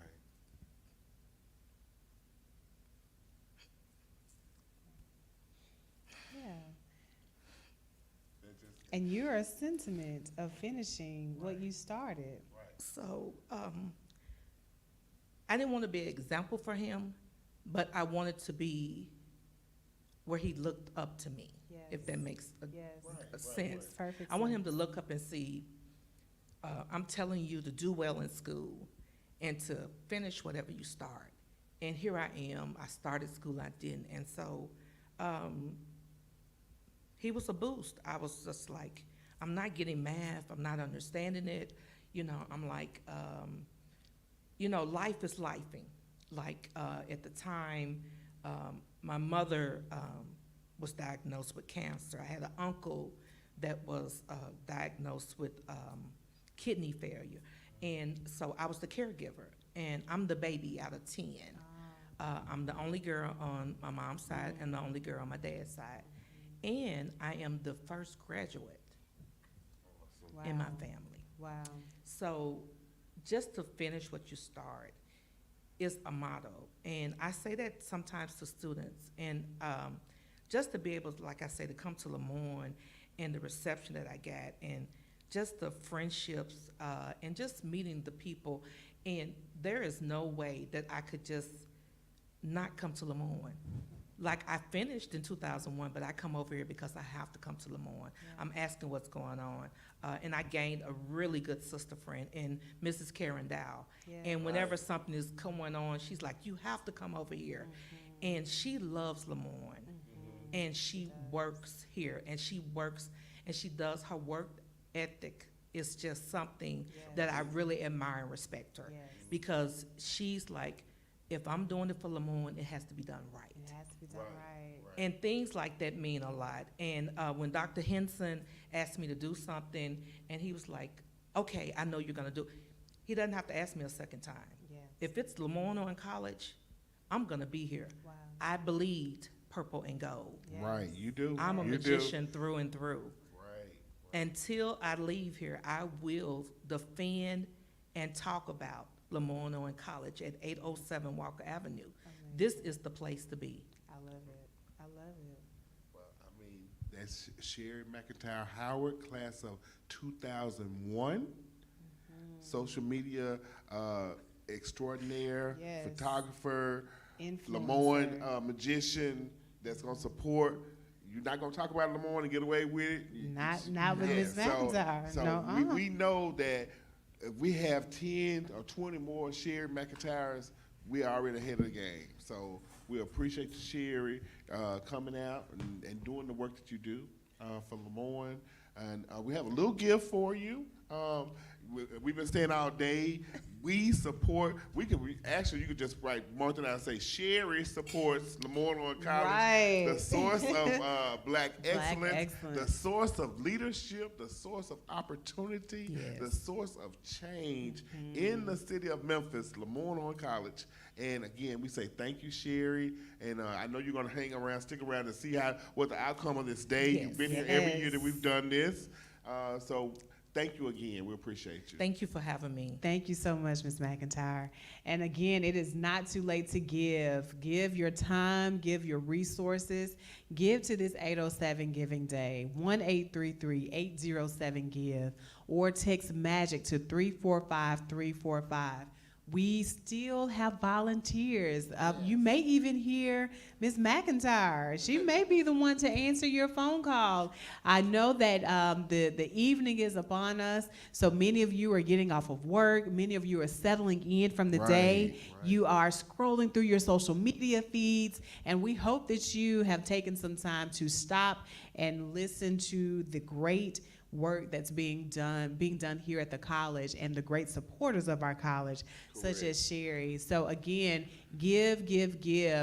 We will be coming back to you live at 7 o'clock. 7 o'clock. And we'll have a great check-in during that time. Yeah, that'll be our final hour. So we still have about an hour and 30 or so minutes before the phone lines close, where you can call us, but you still can make your donation by texting MAGIC to 345-345. You can scan the QR code behind us that's on the screen, or you can go to the website at www.loc.edu/807 day. Yes. Or come on by here. You still got an hour and a half. Still got to come by. 807 Walker And we Avenue. still have some more. We support LeMoyne-Owen College Source of Black Excellence. Right. Yard signs. Again, we got 2 campaigns going on in one. Right. We want you to give, but we also are seeking to paint the city purple and gold. Right. So again, we look forward to seeing you. We look forward to receiving your contribution, and we will be back live around 6:55 in preparation for our check-in message from Dr. Christopher B. Davis, our 14th president here at LeMoyne-Owen College.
Education is the most powerful weapon that you can use to change the world. Nelson Mandela. The truth of these words is manifest in the transformed lives of the students and alumni of historic LeMoyne-Owen College. LeMoyne-Owen is the heart of the Soulsville, USA Renaissance community in Memphis, Tennessee. Surrounding its beautiful campus are the Stax Museum, the Stax Music Academy, elementary and charter schools, historic churches and businesses, and the stately Elmwood Cemetery. As the only historically black college in Memphis, LeMoyne-Owen College has educated local and national leaders who, with their passion and presence, have made an indelible impact on their respective communities and touched countless lives. Consider Marion Barry, former mayor of Washington, D.C., Willie W. Harrington, Memphis's first African-American superintendent of Memphis City Schools and the first African-American elected mayor of Memphis, Dr. Benjamin Lawson Hooks, first African-American appointed to the Federal Communications Commission and former NAACP National Executive Director, Judge, and Minister, Lois DeBerry, former House Speaker pro tempore and one of the longest-serving members in the history of the Tennessee State House of Representatives, and G.E. Patterson, founding pastor, Temple of Deliverance, Bishop, Church of God in Christ, all history makers, all LeMoyne-Owen College magicians. This legacy was forged in faith and struggle, and the roots of the college run deep, all the way back to the American Civil War, to the year 1862, 1 year prior to the signing of the Emancipation Proclamation. The battle to abolish slavery was nearly won, and members of the American Missionary Association, in their wisdom and through their faith, knew education was the key to equality and the future of our young nation. So they set up a school at the Union Army's Camp Shiloh in Shiloh, Tennessee, where runaway slaves and freedmen learned to read and write. After the war, the school, now known as Lincoln Chapel, moved to Memphis, where it was burned to the ground, rebuilt, and later renamed LeMoyne Normal and Commercial School, after a generous gift was made by prominent Pennsylvania physician, Dr. Francis Julius LeMoyne.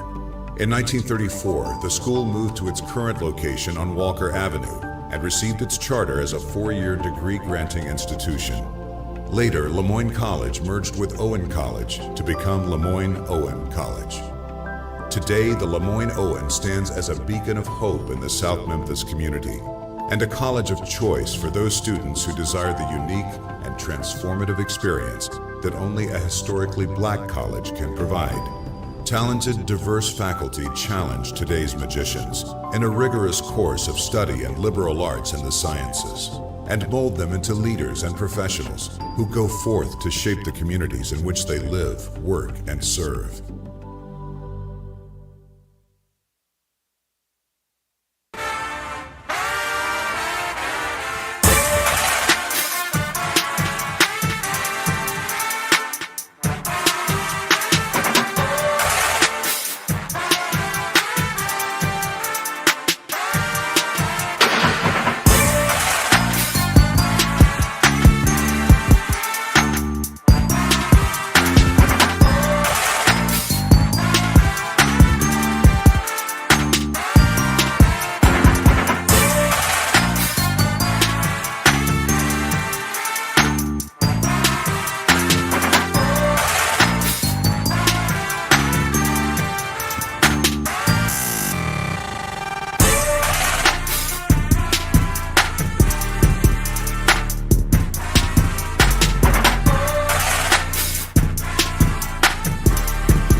Hello, my friends.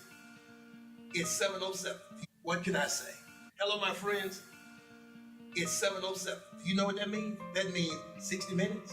60 minutes. 60 minutes in its own. You got 60 minutes left in order to help us reach our goal of $200,807 on this 807 Giving Day. Listen, if you've not called them yet, I need you to jump on the phone, call, text, Instagram, send smoke signals, do whatever you gotta do to let folks know you need to join in and making the magic happen. $8.07, $80.70, $807, $8,007. Listen, $80,700. However you do it, we'll take it. Text word magic, because that's what we're making happen, magic, to 345-345. That's magic, 345-345. Or you can call a magician right now. They're on the phone. Listen, 1-833-807-GIVE. That's 1-833-807-4483. 60 minutes, 60 minutes, 60 minutes. It is on. Get on the phone. Hello. All right, the president has given the charge. 60 minutes. 60 minutes. The last hour. 60 minutes. 60 minutes. It's been quite an eventful but fruitful day here at 807 Walker Avenue. It has. And Dr. Henson, let me just say, I've enjoyed working with you today. We have worked together, but we have worked together today. We haven't connected and worked together like this. We have a connection. We both attended Jackson State and got terminal degrees there. And we just have a lot of mutual friends, but actually working on the campus together and actually working today has been a magical. It really has. It really has. I've had the chance to get to know you more, get to know more about your family and about the rich legacy of HBCUs that is embedded in your family culture. And I think that this time has been a time of growth and understanding. And I don't know about you, but I feel more connected to LeMoyne-Owen College after today. Most definitely connected. Just hearing the stories we've heard, the testimonies we've heard, the support we've been given has been just amazing. It really has. I don't know if y'all think it's been easy. We've been sitting here, just going and trudging along the little engine that could. We're still doing it. We got 60 minutes, well, about 55 minutes now left to the phone operators will stop taking calls, but you can still give even after the phones close at 8:07. But I'm thinking that we're going to be very, very close to our goal. And even if we meet the goal at 8:07, we still want you, hey, why not surpass the goal? Surpass the goal. I mean, we want to think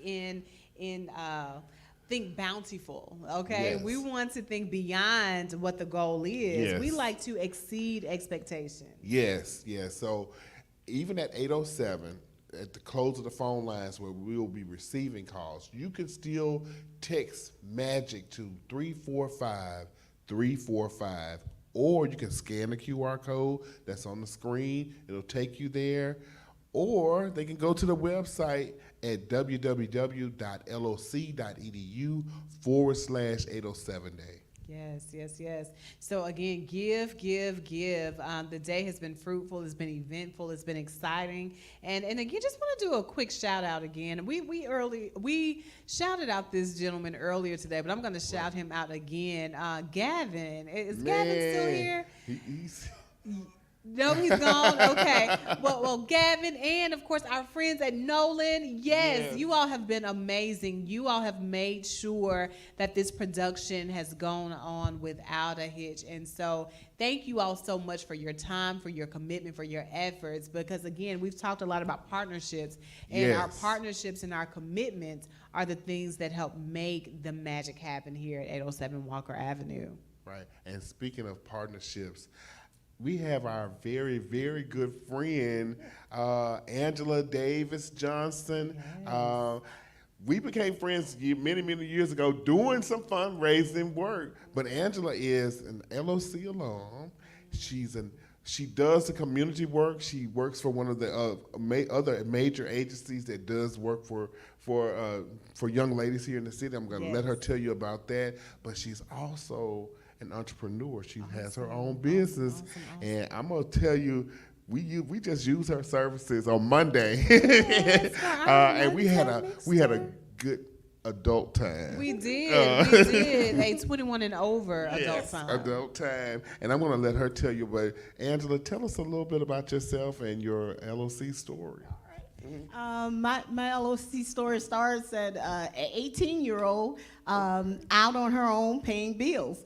Well, initially, my thought process was I was going to be a nurse. So I spent a lot of time in nursing school, and because I was out on my own, I took one class a semester, whatever I could afford. I took one class, 2 classes, and I found myself in a slump.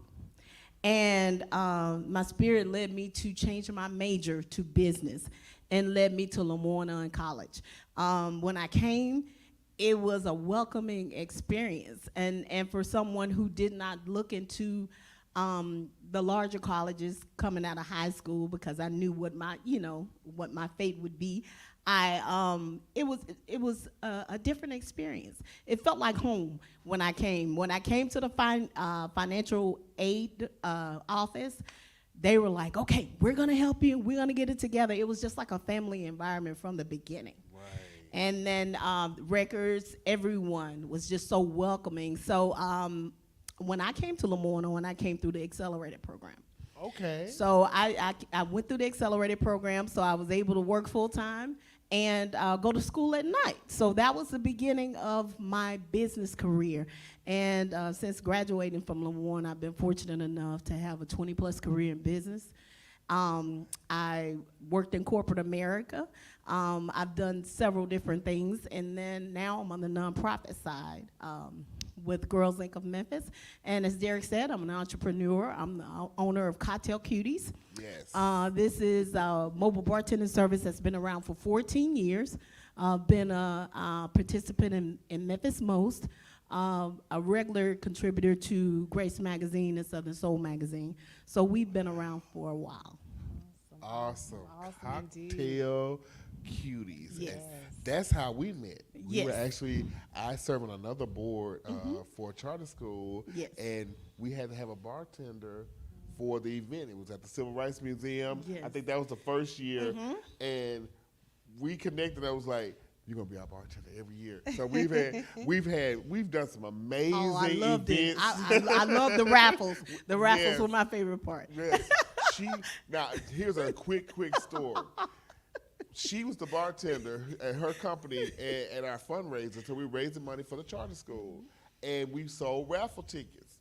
And we had we had spin the bottle. I mean, adult spin the bottle. So we were doing all kind of raffles, and Angela bought like a whole bunch of tickets. Okay. But, I mean, I'd have a row of tickets. She bought and we were giving away honey baked ham. Yes. Yes. And it was right before the yummy. holidays. Yes. And everybody there, we sold out of all the raffle tickets. But amazingly, that night, every time we pulled a number, it was Angela. And everybody's like, now y'all rigged, but it was, she bought the tickets. No, but I was giving away gifts. I was like, gifts. okay, a brand new pair of Nikes. Okay, so it's been an awesome experience. And I think LeMoyne-Owen and what I've gotten here is, what led me down to this road of community work and actually being a helpmate. The people that I've met along the way, the relationships that I've built have been amazing. And Derek just happens to be one of them. Right. We're locked in. We're locked in. We even found out after the fact that we're neighbors. We're we neighbors. live like right around the corner. Yeah, next street over. We're like we can almost scream to each other's home. Yes. But we have been. The work she does now. She did the party. Her company did the party for us at the Mixer Monday. But she's done other events for us that she gave of herself. Like I said, in-kind services for us. We did the Purple Party. She was her bartender. Yes. Des Queen was the bartender for one of those events. So we have alums that are just amazing, and then the work that you do in the community working with young ladies. Yes. So, Yes. and then it's just amazing. Like I say, we continue to hear about the amazing alums that have walked on Walker. Walked on Yes. Walker. And walked on off of Walker and into this Yes. Memphis community. Yes. And hey, it's been surreal. Yes, It really this is has. definitely my start. This is definitely my start to business, and I'm so appreciative of those instructors that I had, the professors that I had at night, that allowed me, to come in and running in here and getting it done, at night. So it was awesome. And coming back, it just feels like family all over again. Right. So coming back and participating in the events and doing things, it's just a family affair. That's awesome to hear. And Dr. Henson, I think we've been pointing out some of our common threads that we've noticed throughout the day. And another Right. common thread we've heard is about our ASAP program. Yes, I was there. I'm glad you brought that back up, but go ahead. Yes. So again, for our viewers at home, if you are considering coming to school, and listen, it is never too late Never. to pursue the degree of higher education. And so again, you're seeing some witnesses that the ASAP program works. It works because you're getting your training, you're getting your knowledge, you're getting your expertise, but you also have the flexibility to continue providing for you and your family through your full-time job. Right. And that's, I think, the goal is to have a program that you can take care of your immediate needs, but also be able to invest in your future. And so we're excited when we hear that the ASAP program, that the mission, that the vision, that the Right, goals of right. ASAP is working, because we're hearing all of our LOC grads who have gone through this program and have continued their lifestyle and have, I guess, progressed further within their career because of the ASAP program. So again, we're always excited. We've had a Exactly. couple of alum to give some insights to what advice that they would give to a potential student who's interested. And so we'd like to ask you the same question. What would be advice that you would give to someone who is considering coming back to school, and even at a seasoned age? If you're coming back at a seasoned age, just come in and be focused. There were people, even in my own study group, they were in their 60s, well into their 60s back then, and I think I was in my 30s. But they stayed in there, and of course we had each other again. The family environment was there, and we were pushing each other, and everyone was tired, so it was one of those things where we were like, yeah, we got to do it. And we had a set study night, we had everything going, but to stay focused, and before you know it, that time is up. It's gone. Right. It's gone. Yes. And it sounds like you've made some lasting relationships Yes. from the time that you were there in the ASAP program. And speaking of relationships, not only have you had some lasting relationships within your program, but lasting relationship with the institution. Right. Again, Dr. Henson mentioned about the partnerships, the things that you've done for the college, and the importance of giving back and being an entrepreneur, being a vendor for the institution. It's all based on relationships. And so we're glad that you have nurtured that relationship. We're glad that we are supporting Black business, and specifically Black LOC alum business. Yes. That's always important to us at the institution. It's amazing. Well, Angela, it's been truly a pleasure having you here with us to share your story. We do have a little small token for our supporters, and Dr. Dunn Ross has been telling everybody we want to cover the city in purple and gold. LeMoyne's not going to be a hidden gem. We're going to let the world know that we are supporters of LeMoyne, and this is a yard sign for you to put out there. Amazing. And we just want to show our appreciation for you and the things that you've done for LeMoyne-Owen College. That's awesome. I'll turn my car around so they can see my Lemoyne-Owen tag. Yes, and my please yard do. sign. Please do. Well, it has been such a pleasure Thank you. of getting to know you. Again, thank you for the work that you do. Thank you for being a supporter of LOC and being an advocate for the programs that we offer here at the college. Absolutely. And if you would like to support LOC and give, it is still time left. 807 Giving Day continues. 1-833-807-GIVE or text MAGIC to 345-345 to make your contribution. Time is winding down. Time is winding down. And just kind of going to shout out a few people. The phone lines have been open. Dr. June Chien Joyner has had volunteers over in the Brownlee 31 answering the phones, making phone calls. All of those volunteers, those alums that we've seen throughout the day, they have also worked in the phone center. Miss Sheila Connor has been tirelessly keeping up with all these donations, and we're still waiting on some numbers, and I know she's busy over there making those calculations, and hopefully we're getting very, very close to our goal. Miss Kim Monday, people that have helped make these last 3 days of events come together. Gavin, of course, Mr. Jess and his staff, working on the campus. Things happen. We've been doing this for 3 days, really straight. But it's truly been a labor of love. It has. We know what's going on the other side. Right, what's the benefit of raising money for LeMoyne, and just appreciative of all the alums. And look, I am still just know it'll be one of those moments when I finally lay down tonight. It's like, wow, I didn't know that. Well, that's just amazing. Yes.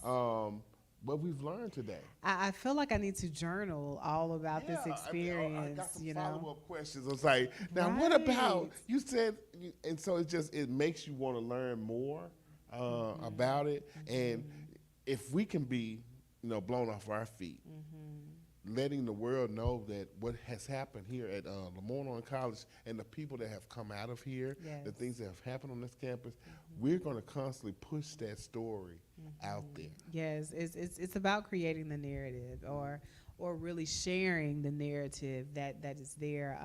I always think it is the most precious moments when you can hear oral history and when you can hear it from the perspective, because sometimes when we read things in black and white, we get the facts, but when someone tells the story, you get the emotion that happened in those moments. And so we have had the opportunity to listen and hear and learn from our legends of LOC. Legends. And we've got to be inspired by the work that's being done for our future, the work that our students are pursuing, the work that is being done through our alum who have started out as students but have ventured out to really explore their own dreams. And so we've just made this day be impactful, and we appreciate you so much for being here, and thanks for sharing the great works that you're doing with our college. Thank you. Well, we're gonna have a few more kind of commercial breaks. Do we have any more commercial breaks until we get some more numbers, because we're anxious to see how close we are to our goal. I the know anticipation. The anticipation. I think we're coming into about 35 minutes before the phone lines close. So we encourage you, text MAGIC to 345-345 or call us at 1-833-807-GIVE. Thank you so much. And we're going to take a quick commercial break, and we'll be back shortly.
Education is the most powerful weapon that you can use to change the world.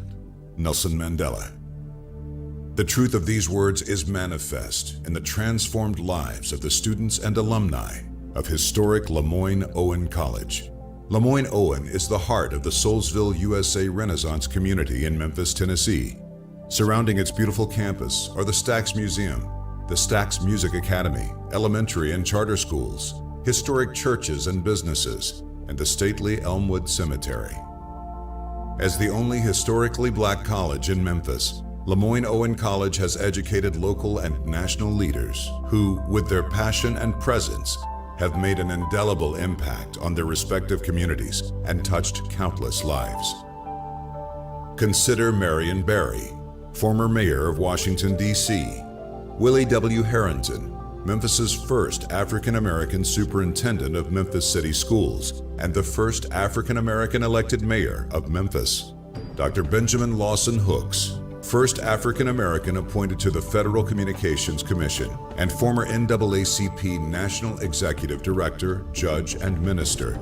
Lois DeBerry, former House Speaker pro tempore and one of the longest-serving members in the history of the Tennessee State House of Representatives. And G.E. Patterson, founding pastor, Temple of Deliverance, Bishop, Church of God in Christ. All history makers. All LeMoyne-Owen College magicians. This legacy was forged in faith and struggle, and the roots of the college run deep, all the way back to the American Civil War, to the year 1862, 1 year prior to the signing of the Emancipation Proclamation. The battle to abolish slavery was nearly won, and members of the American Missionary Association, in their wisdom and through their faith, knew education was the key to equality and the future of our young nation. So they set up a school at the Union Army's Camp Shiloh in Shiloh, Tennessee, where runaway slaves and freedmen learned to read and write. After the war, the school, now known as Lincoln Chapel, moved to Memphis, where it was burned to the ground, rebuilt, and later renamed LeMoyne Normal and Commercial School, after a generous gift was made by prominent Pennsylvania physician, Dr. Francis Julius LeMoyne. In 1934, the school moved to its current location on Walker Avenue and received its charter as a 4-year degree-granting institution. Later, LeMoyne College merged with Owen College to become LeMoyne-Owen College. Today, the LeMoyne-Owen stands as a beacon of hope in the South Memphis community and a college of choice for those students who desire the unique and transformative experience that only a historically black college can provide. Talented, diverse faculty challenge today's magicians in a rigorous course of study and liberal arts and the sciences, and mold them into leaders and professionals who go forth to shape the communities in which they live, work, and serve.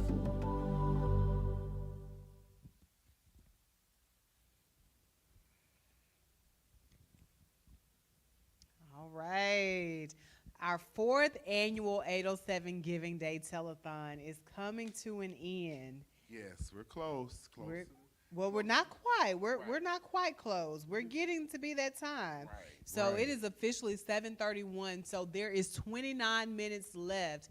29 minutes left in our telethon, and we are reminding you that it is not too late to give to the 5th oldest HBCU in the nation and the only HBCU in Memphis. That's right, the only HBCU here in Memphis, the fabric of Memphis community. We do have only a few more minutes, like less than 40 minutes, less than 30 minutes to, yes, 30 minutes or less so. than 30 minutes now. Before the phones close.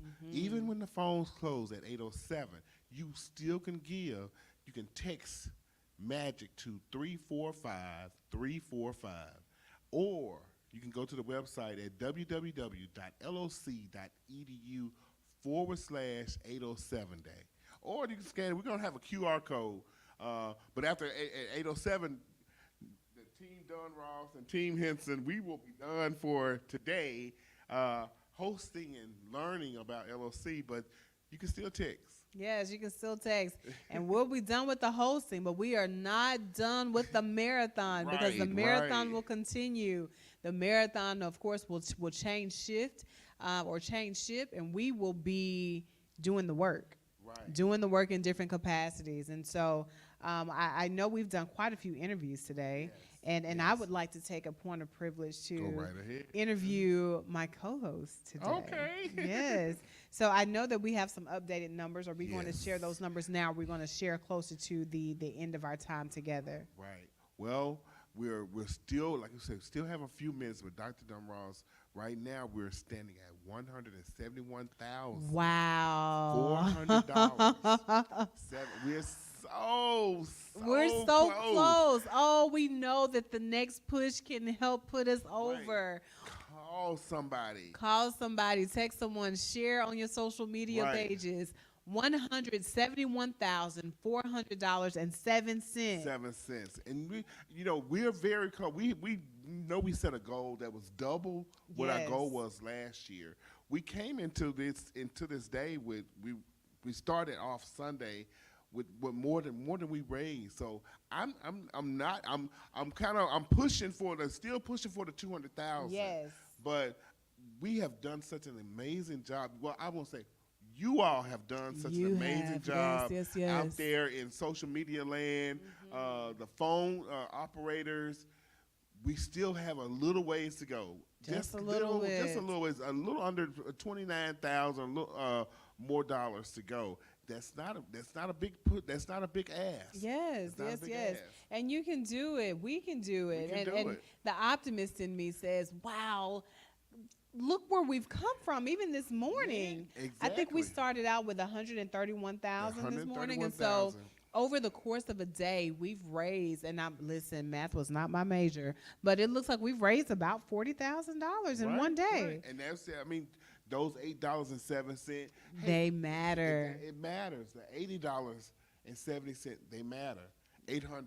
Yes, and we've had so many individuals who proudly gave to the institution that gives to them and gives to this Memphis community. And so for those patrons, we appreciate you. Those supporters, we appreciate you. And your gifts have not gone unnoticed. Again, shout out to our IT team. Gavin, yes. You've been here every step of the way. And we appreciate you. We appreciate all that you do. We appreciate you hearing our vision because sometimes we don't know how to execute it digitally. But we can say, hey, Gavin, can we do this? And you say, well, no, but we can do this. And so we appreciate you for having the open mind to hear us. I know we get on your nerves, Gavin. I know we do. But we appreciate you. He said it. Well, I said it, not me. So a special moment as well. Gavin and I share the same birthday. So I sometimes have to pull the birthday card and say, birthday, buddy, I need for your help. And I need a favor. Yeah, it doesn't always work, but I try for it. So. Well, Dr. Dunross, we have been doing kind of the social media. Yes. We sometimes tend to forget we still have some old school people. Yes, out there we do. That have mailed their checks in. So yes. Even if we don't hit that's the a great $200,000, we may still be having some donations come. So we're going to be updating you all, but we don't want to stop the momentum that we have right now. Agreed. So there's still we know numbers are going to still be coming in. So still call your friends, still text your friends, share the QR code, share the website, text them. We've had some donors saying, "Well, I can only give $8, but I'm going to have a reoccurring donation." So they're going to do a monthly or every 2 weeks that they're going to make their donation. So there's still opportunities for you to support LeMoyne-Owen College. This is our biggest fundraiser day, one day of giving. So it is an amazing feat. Even though I won't say we cheated a little bit, but we started on Sunday because we wanted to start with worship on Wednesday I mean, see, you're rubbing off on me. I'm sorry. So I had to share with it. I think now we can kind of enjoy the moment. So when we first started our 807 Giving Day campaign, and we were discussing some of the ideas that we had, the idea was to have worship on Walker. Worship on Walker. Oh, but the tendencies of Tenacious Tara was kept saying Walker on Wednesday. Oh, when we do Walker on Wednesday, worship on Wednesday. I'm getting all tongue tied now that Walker is stuck in my head. Now I'm taking out the worship part. But again, I kept messing it up, and I kept saying worship on Wednesday. And it began to rub off because other people started to say worship on Wednesday. And I had said, wait. Let me be the confused one, but you can't be confused. We're going to lose the mission moment. So yes, sorry I rubbed off on you. It's a little running joke, but I mean, Sunday was an amazing day. It was an amazing day. Steve Clark came in and he ushered in the spirit with the choirs that performed. Yes. It was just an amazing time. So we started off giving thanks, giving praise, and giving God the glory needs to have sustained this institution. Yes. And as I said, most of our HBCUs started with some type of faith-based connection. So, and it was no different. You have the United Methodists, and you had the Baptist, two different denominations that kind of came together when the two schools merged. Definitely. So we know that then we came to Monday. Oh, wow. Monday was... Yeah, worship on Walker was amazing and spirit filled, and it was and it's there comes a time when you get out of your head in the moment and actually feel the spirit, and that moment happened for me, and it was just such a great space to enjoy. And as you mentioned, when our Magical Monday mixer came, it was a time, and interestingly, what we've noted moving forward is that we need to make sure we let people know that we're going to make sure y'all are taken care of when you all are on the line, because we will have air condition, okay? Man, had that air. We had the air. And so what a time we had. We were on the historic Brownlee lawn, fellowshipping, of course, raising awareness about 807 Giving Day. And I think, and great food. We shouted out Aladdin Food Services earlier. Right. And as always, they always come through. We always enjoy the meals that they provide, but the fellowship was awesome. Right. And, we were still moving forward, getting ready for today, and kicking off this morning at 8:07. Hey, it was still moving forward, and we're still in it. Like LeMoyne has been, LeMoyne has been one of those schools. They've been resilient. Yes. They've come through Civil War. Yes. The tumultuous Civil Rights era. Yes. Various and national administrations, and never knowing, what's going to happen. We survived the pandemic. We survived. We're still here. Still here. But it still takes a little money to keep continue those doors to thrive. rocking. And not that LeMoyne is, we're in jeopardy of closing the doors. No. But it's just like you got to think about money makes the world. I mean, we don't want to worship money, but money makes the world go round. We know we got to have it to operate. So. And think about our students. We of course have felt the impact of inflation, and so they also are experiencing those same things. And so the more that you give, and the old Baptist hymnal just came out. The more you give, the more it gives to you. Just keep on giving. Yes. But anyway, I was about to go back to worship on Walker for a second. But yes, please give. Our students, of course, are impacted by all of the external factors that we experience in our daily lives. And so they still are pursuing a degree. And so we want to show them how much we believe in them and how we invest in their future. Exactly. Because so my daddy always makes the comment to me and my husband. He said, "Did y'all go to work today?" And we may be like, well, Daddy, I was off today. Or, Marcus may say, hey, I was a little bit late. He said, just make sure you go to work because you paying my Social Security. You pay. Right. So I look at it this way. Let's go ahead and invest in their future today because they are the ones who are going to be paying our Social Security later on. Most so definitely. we want to make sure that they are well equipped and that we are investing in our future. And so, right. So yes. So again, this has been a pleasurable time. We've enjoyed the fellowship. I've enjoyed getting to know our coworkers, and so, Dr. Henson, I mentioned that I did want to kind of get to know you a little bit more. You talked a little bit about your time at Jackson State, and of course your transition to the Memphis area. Is there anything else that you'd like to share for our audience, and tell us a little bit more about the work that you do or why this work is important? I came to Memphis in '96 with the intentions of just being here 3 years. I came to work on a master's degree, and then I was going to move on to my next location. Got here, fell in love with Memphis. And I did undergrad at Jackson State, of course.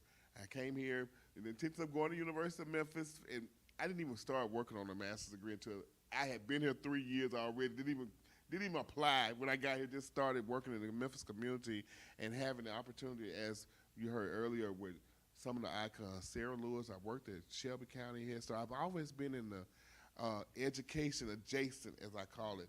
So kindergarten, Head Start programs, working with middle school students, and I've worked on with every level, high school, and then on the college level. But fundraising has kind of been my thing, and helping raise money for programs for the underserved, marginalized students in Memphis. Having run a college readiness program with First Generation. My first introduction to LeMoyne was working with some Hollis F. Price students, Booker T. Washington students that were here at this institution, making sure that they had access. So that kind of, I guess, developed my passion for historically black colleges, being an HBCU grad, my first generation.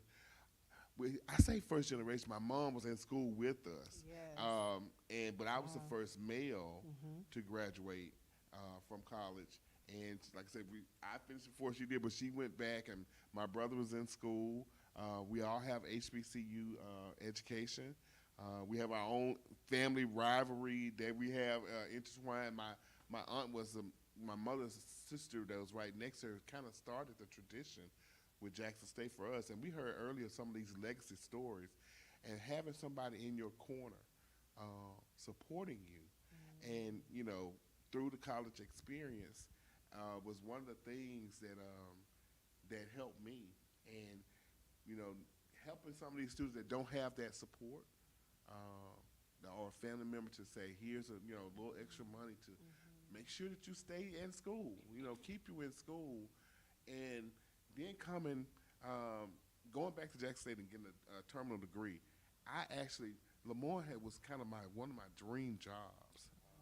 Awesome. My dissertation was actually a study about LeMoyne-Owen College and Jackson State. So I'm learning some stuff today, and I was like, I studied LeMoyne. I mean, we went through the same program. Studied LeMoyne. Right, I literally studied LeMoyne. And that program, 2 years with blood, sweat, and tears. Shout out to the EPHD program at Jackson State. At Jackson State, man, Dr. June was working here, and that was kind of helped me with some of my research with alumni affairs. And so getting to learn about alums, that's how I kind of met some of these people, and not knowing that I would eventually come to work here at the school. And so I consider myself an honorary alum of LeMoyne because they were right there with me through the whole, the program, 2 years reading and researching this college or HBCUs in particular. So an intense 2 years. And intense, yes, very intense. And I tell people that when people say, "How do you know?" I said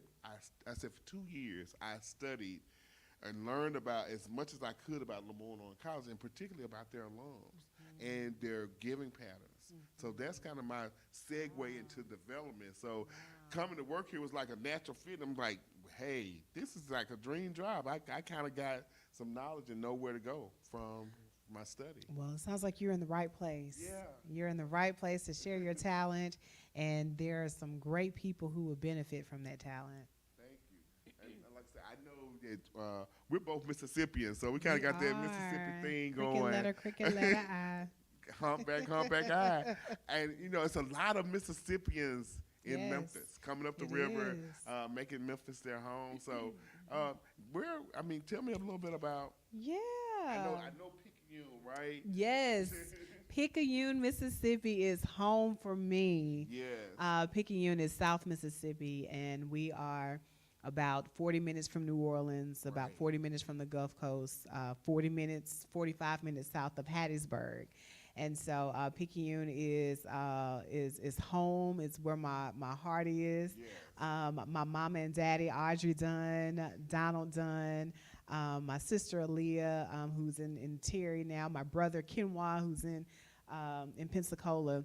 But they are my heart. Okay. They're my heart. And what I appreciate about my family and appreciate about the family structure that was given is that they gave us an opportunity to succeed. And one of the goals that my mom had early on was that she wanted us to be able to make a decision about college and be able to make a decision based off what we wanted for our lives and not what we had to choose. Right. And so she started early on saving for college. And her goal and my dad's goal was for us to be debt-free when we graduated. And so I'm appreciative to that. I know that I'm fortunate and blessed in that way, and I recognize that that is ideal, but that is not always the way that things go. Right. And so so the work that I do now is to ensure or to do as much as I can to help alleviate the financial burden that students have. And so as you talk about fundraising, as you talk about development, my background is student affairs. And so, you know, where we champion that work is through wraparound services and support services, career services, trying to make sure that students know and understand that there is support out there. There are people out here to help make your life as smooth as possible. And so, so this work is very personal for me. My mom, of course, is a graduate of HBCU, Russ College. And I even think about her pipeline. While she was at Russ, she had an opportunity to do a co-op through Jackson State University. So she also is a graduate of Jackson State. And that's how she met my dad. Her co-op was at Stennis Space Center on the coast. And so my daddy is a proud Stennis retired employee. And so she met him there, or he met her, or whichever story they want to tell. The one they want to tell. the one that they want to tell. And so again, through that co-op, which was an opportunity for her to work and go to school at the same time. That, of course, was the basis and the foundation of the life that we were able to live based off of opportunities that were provided at HBCUs. Man, that's awesome. That is awesome. So, like I say, it's just woven. It's in our blood. In our blood. It's in our blood. We can't help it. I mean, to know what support. I mean, and going back to the debt-free, I'll have to tell you, I had a lot of debt, finishing 3 degrees, and just by the goodness of God, I'm appreciative. Biden-Harris administration, y'all have my support. I was a recipient of that public service, student loan forgiveness, and I'll say this: it's what we raised today would not have paid off. I would still have debt. So that lets you know how much money I owe. Yes, and so to get it waived, and for students not to have to go through that. Yeah. I mean, because that was a burden. That was weighing on me. It's a burden, you know? and I don't think that we put a lot of emphasis on the the mental strain of having a financial burden, one that, and at that tender age of 18 and 19 years old, when you become conscious that you are an adult and that the decisions that you make now are going to be lasting, that consciousness is a good thing in terms of awareness, but it's also a burden in terms of pressure to perform. And so we want to do as much as we can to help alleviate that. Yes, and things like 807 Giving Day helps those students not to walk into that, not to get in that line of fire of having that debt. Right. So, and we talked a little bit about generational wealth as we kind of come to our close. Generational wealth is one of those conversations that in the Black community we need to have more, and I hear it becoming more, or it's moving past the buzzword stage, and it's becoming more of a term that we are using in our conversation more, and sometimes generational wealth is not always about the financial. I think you alluded to that earlier. Sometimes it's about the opportunity to get an education, to invest in your future. And having those options to do so. And, you know, one of our sponsors, Lawrence Plummer, I'm sure that's going to be on his list of things that he wants to help with. Or we'll you know, make sure that we provide this. Because I think the students, the things that you hear, those things, the things I didn't learn in college or I didn't learn in high school, I think that we'll be able to help provide some of those services because, you know, these students are coming out of here, they're going to have, hopefully do, we'll help them navigate, you know, going into adulting. Adulting, yes. Oh, that term, adulting. Adulting.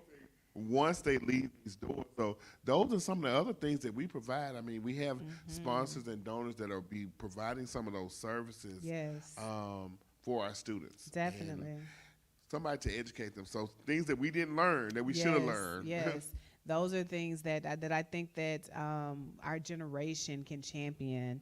Our generation can champion those things, and we hope that we're instilling that mindset. Even when we saw our babies earlier, that mindset is being shaped now. And so it's important to have the right conversations. It's important to have the right conversations in school settings. It's important to have those conversations in home settings. Marcus and I, Marcus is my husband, by the way. Marcus, shout out. Hey, Marcus. But we have the conversation with our son, Braylon. Braylon is 16. And so he's at that shopping stage of what is college important? I think college is important. I know college is important. We've made it to knowing that college is important. But even beyond that, having the conversation about choosing a major, but then having the conversation about the decisions that you make now are going to be the ones that are going to create the lifestyle that you live.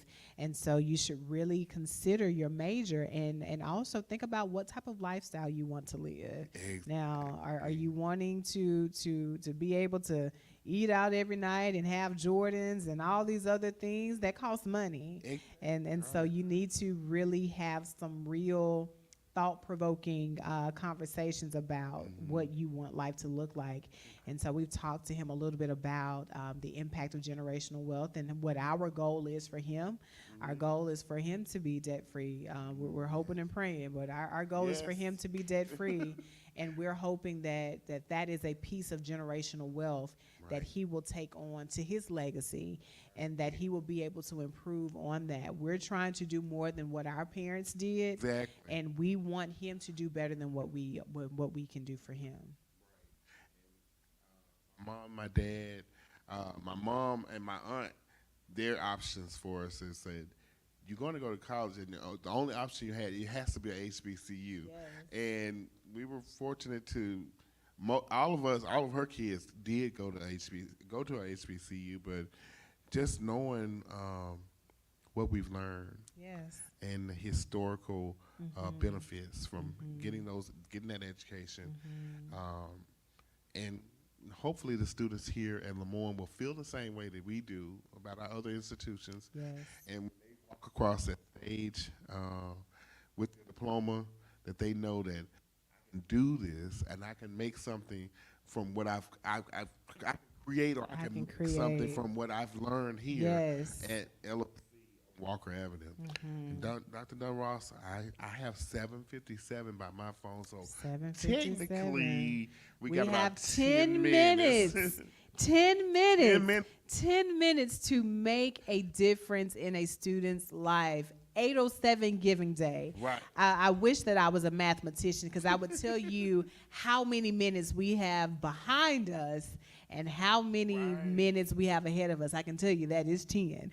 But of course, 807 Giving Day, the lines are still open. Of course, have your credit card, debit card ready. 1-833-807-GIVE. It is not too late to send in your giving gift. Text MAGIC 345-345, or use the QR code that is on your screen. We'd love to have your gift, and we would love to have your gift make a continuous impact to the lives of students here. Yes, I know Dr. June, them are, hopefully those phones are ringing off the hook for these last 10 minutes. Yes. Over in Brownlee 31. Miss Sheila, is that you? Oh, Miss Sheila, she's not gonna come down here on this stage. Would you, Miss Sheila? But come on and give us a shout out, Miss Sheila. You've been working real hard today. Oh, everybody on their way over. Okay. Awesome indeed. Amen. Okay. Okay. So we just got word from, we're going to call Miss Sheila the money lady. She has been giving us updates throughout the day, letting us know the impact that you've made to 807 Giving Day. She's been giving us the updates. Miss Sheila is the GOAT around here when it comes to these funds. Yes, she is. And again, she's just one of the many individuals who make the magic happen here on 807 Walker Avenue. And I'm really excited. Miss Sheila said she's gonna bring some friends with her. Yeah, she's hello, Miss Spring. Miss Spring James. This was our college bursar. I know you've been working on the phones and jumping. Yes. Taking those credit cards and debit cards and checks or whatever the business may be. Y'all come on down. We want everyone, if Miss Sheila, if you can, as we close out and we give our final number, we would like for everyone who has made 807 Giving Day possible to come to the stage. And Gavin, that includes you, if that's possible. We'd love for you to come from behind the screen and come to the stage so everyone can see the people who make 807 Giving Day happen.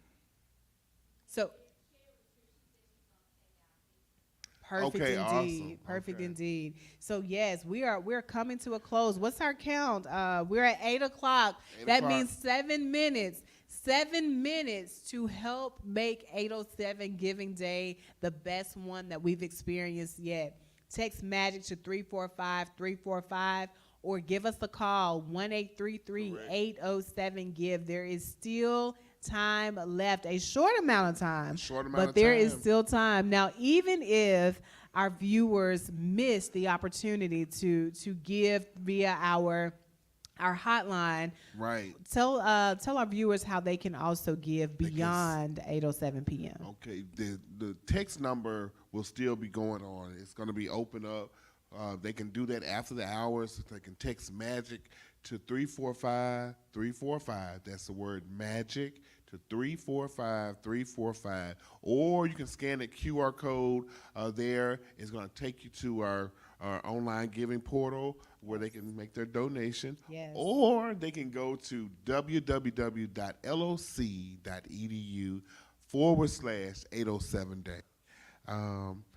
It's been amazing. An amazing time. I'll just hopefully when I do get home and can kind of decompress and just think about some of the things that have happened today, some of the things we've learned, and the opportunities that still exist from 807 Day, and for LeMoyne-Owen College. Yes, it's going to be a great day of reflection.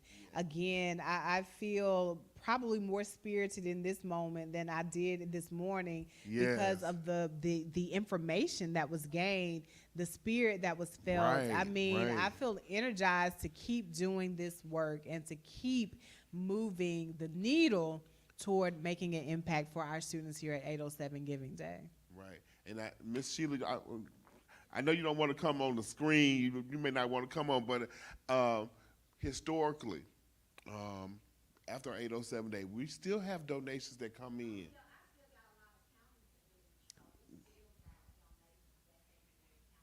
Oh, right. wow. So Miss Sheila, are you going to come to the stage and give us a little? Yeah, we gave the last update. The 1-7. Yeah, 1-7. There, yeah, that one. Yeah. So we'll give another update as we, you know, we'll keep giving updates. But like we do have some old school that they're going to mail their check or money order in. And that will come in the mail, and most of them will designate. They'll say 807 days, so Miss Sheila will know to put it to that total. Toward this giving. And again, I'm going to kind of give a last plea if we can have our volunteers, our team members to come to the stage. Again, we definitely want to shout give you your flowers. Out. Yes, literally give you your flowers. For the work that you've done. Ladies, and so we'll wait a few minutes if Dr. June is on her way, because we would like for everybody to come at the same time. But as we finish our 807 Giving Day, just to kind of enlighten you all as viewers on the conversation that we just had, Ms. Sheila Carter gave us some insight that while you saw the 171,400 number on the screen, that number is actually outdated because we still have more money coming in and there is still more counting. So again, I feel very confident that we are more closer than what we think to our 200,000 goal. But wow, the amazing work that has been done thus far. And here come the infamous Dr. June. Yes. So as Mama June. Yes, as we get ready to make our conclusions, it is 8:04, and we're going to ask our 807 Giving Day team to come to the stage. And where's Miss Monday? Miss Monday's coming? Oh, okay. Yes. So if you all would come to the stage, we definitely want to. We definitely want to allow this moment to be a space of. We definitely want this moment to be a space of appreciation to all of the great work that's been going on here at 807 Walker Avenue. And so, so our volunteers, our team members are coming to the stage now. All right, and so we'll have one last video that will be, and calls are still coming in. We have one last video that will be shown in commemoration of the day, and once that video is shown, the next shot will be to us. I was going to say, no, come in the middle. I was going to say, get in the middle. Okay.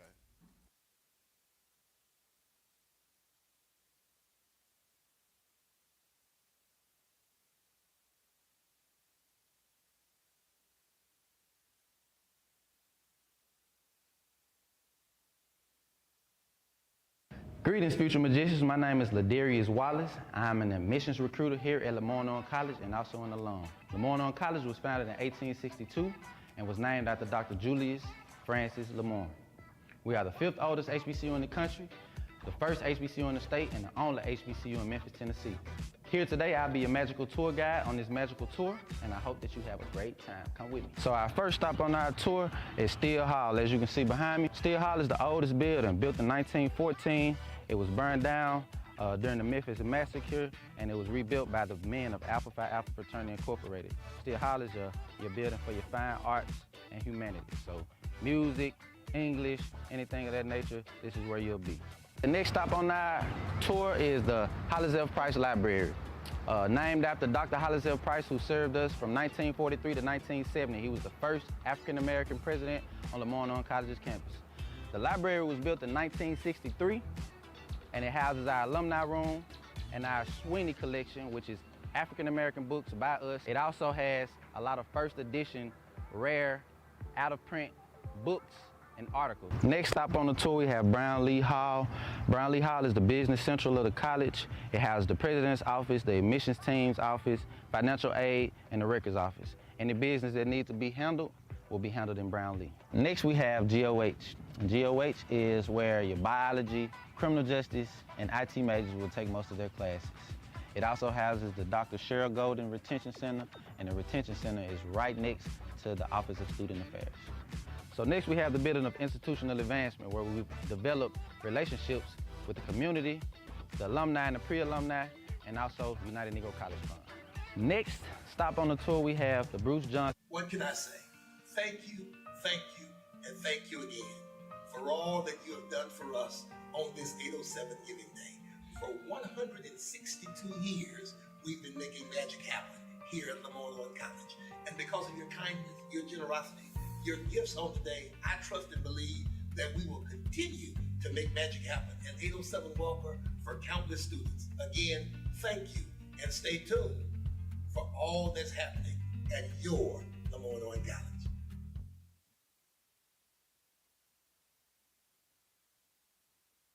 We made it. The president has signed off and said the appreciations and the thank yous from 807 Walker Avenue. LeMoyne-Owen College is excited for the work that has been done, thankful for the gratitude that's been shown, and we appreciate everything that you all have done. Dr. Henson, it's been a pleasure. And my sentiments exactly. It has been a pleasure working with you guys, getting this team together, and the events leading up to 807 Day. I appreciate each one of you for helping, stepping in, whatever part you played. We appreciate, and everyone on the campus that participated, volunteers, alumni, donors, thank you. Thank you. And two, we wanted to make sure that we left this moment with an appreciation to our team. Our team, you all have worked tirelessly today. You all have done the things that have made the day work. Gavin, our finance team, our advancement team, everybody has been amazing. And we appreciate the work and the commitment that you have done in order to make 807 Giving Day possible. We appreciate you all. And the time is officially 8:09. 8:09. That means we made it. we made our 12 hours, 8:07. Marathon. We made it through the marathon. We made it through the marathon. So again, we'll do one last. We support LeMoyne-Owen College, the source of Black excellence. I'm Tara Dunn Ross, and I'm signing off. And I'm Derek Henson, and I'm signing off. Thank you, guys. Until next year. Thanks so much.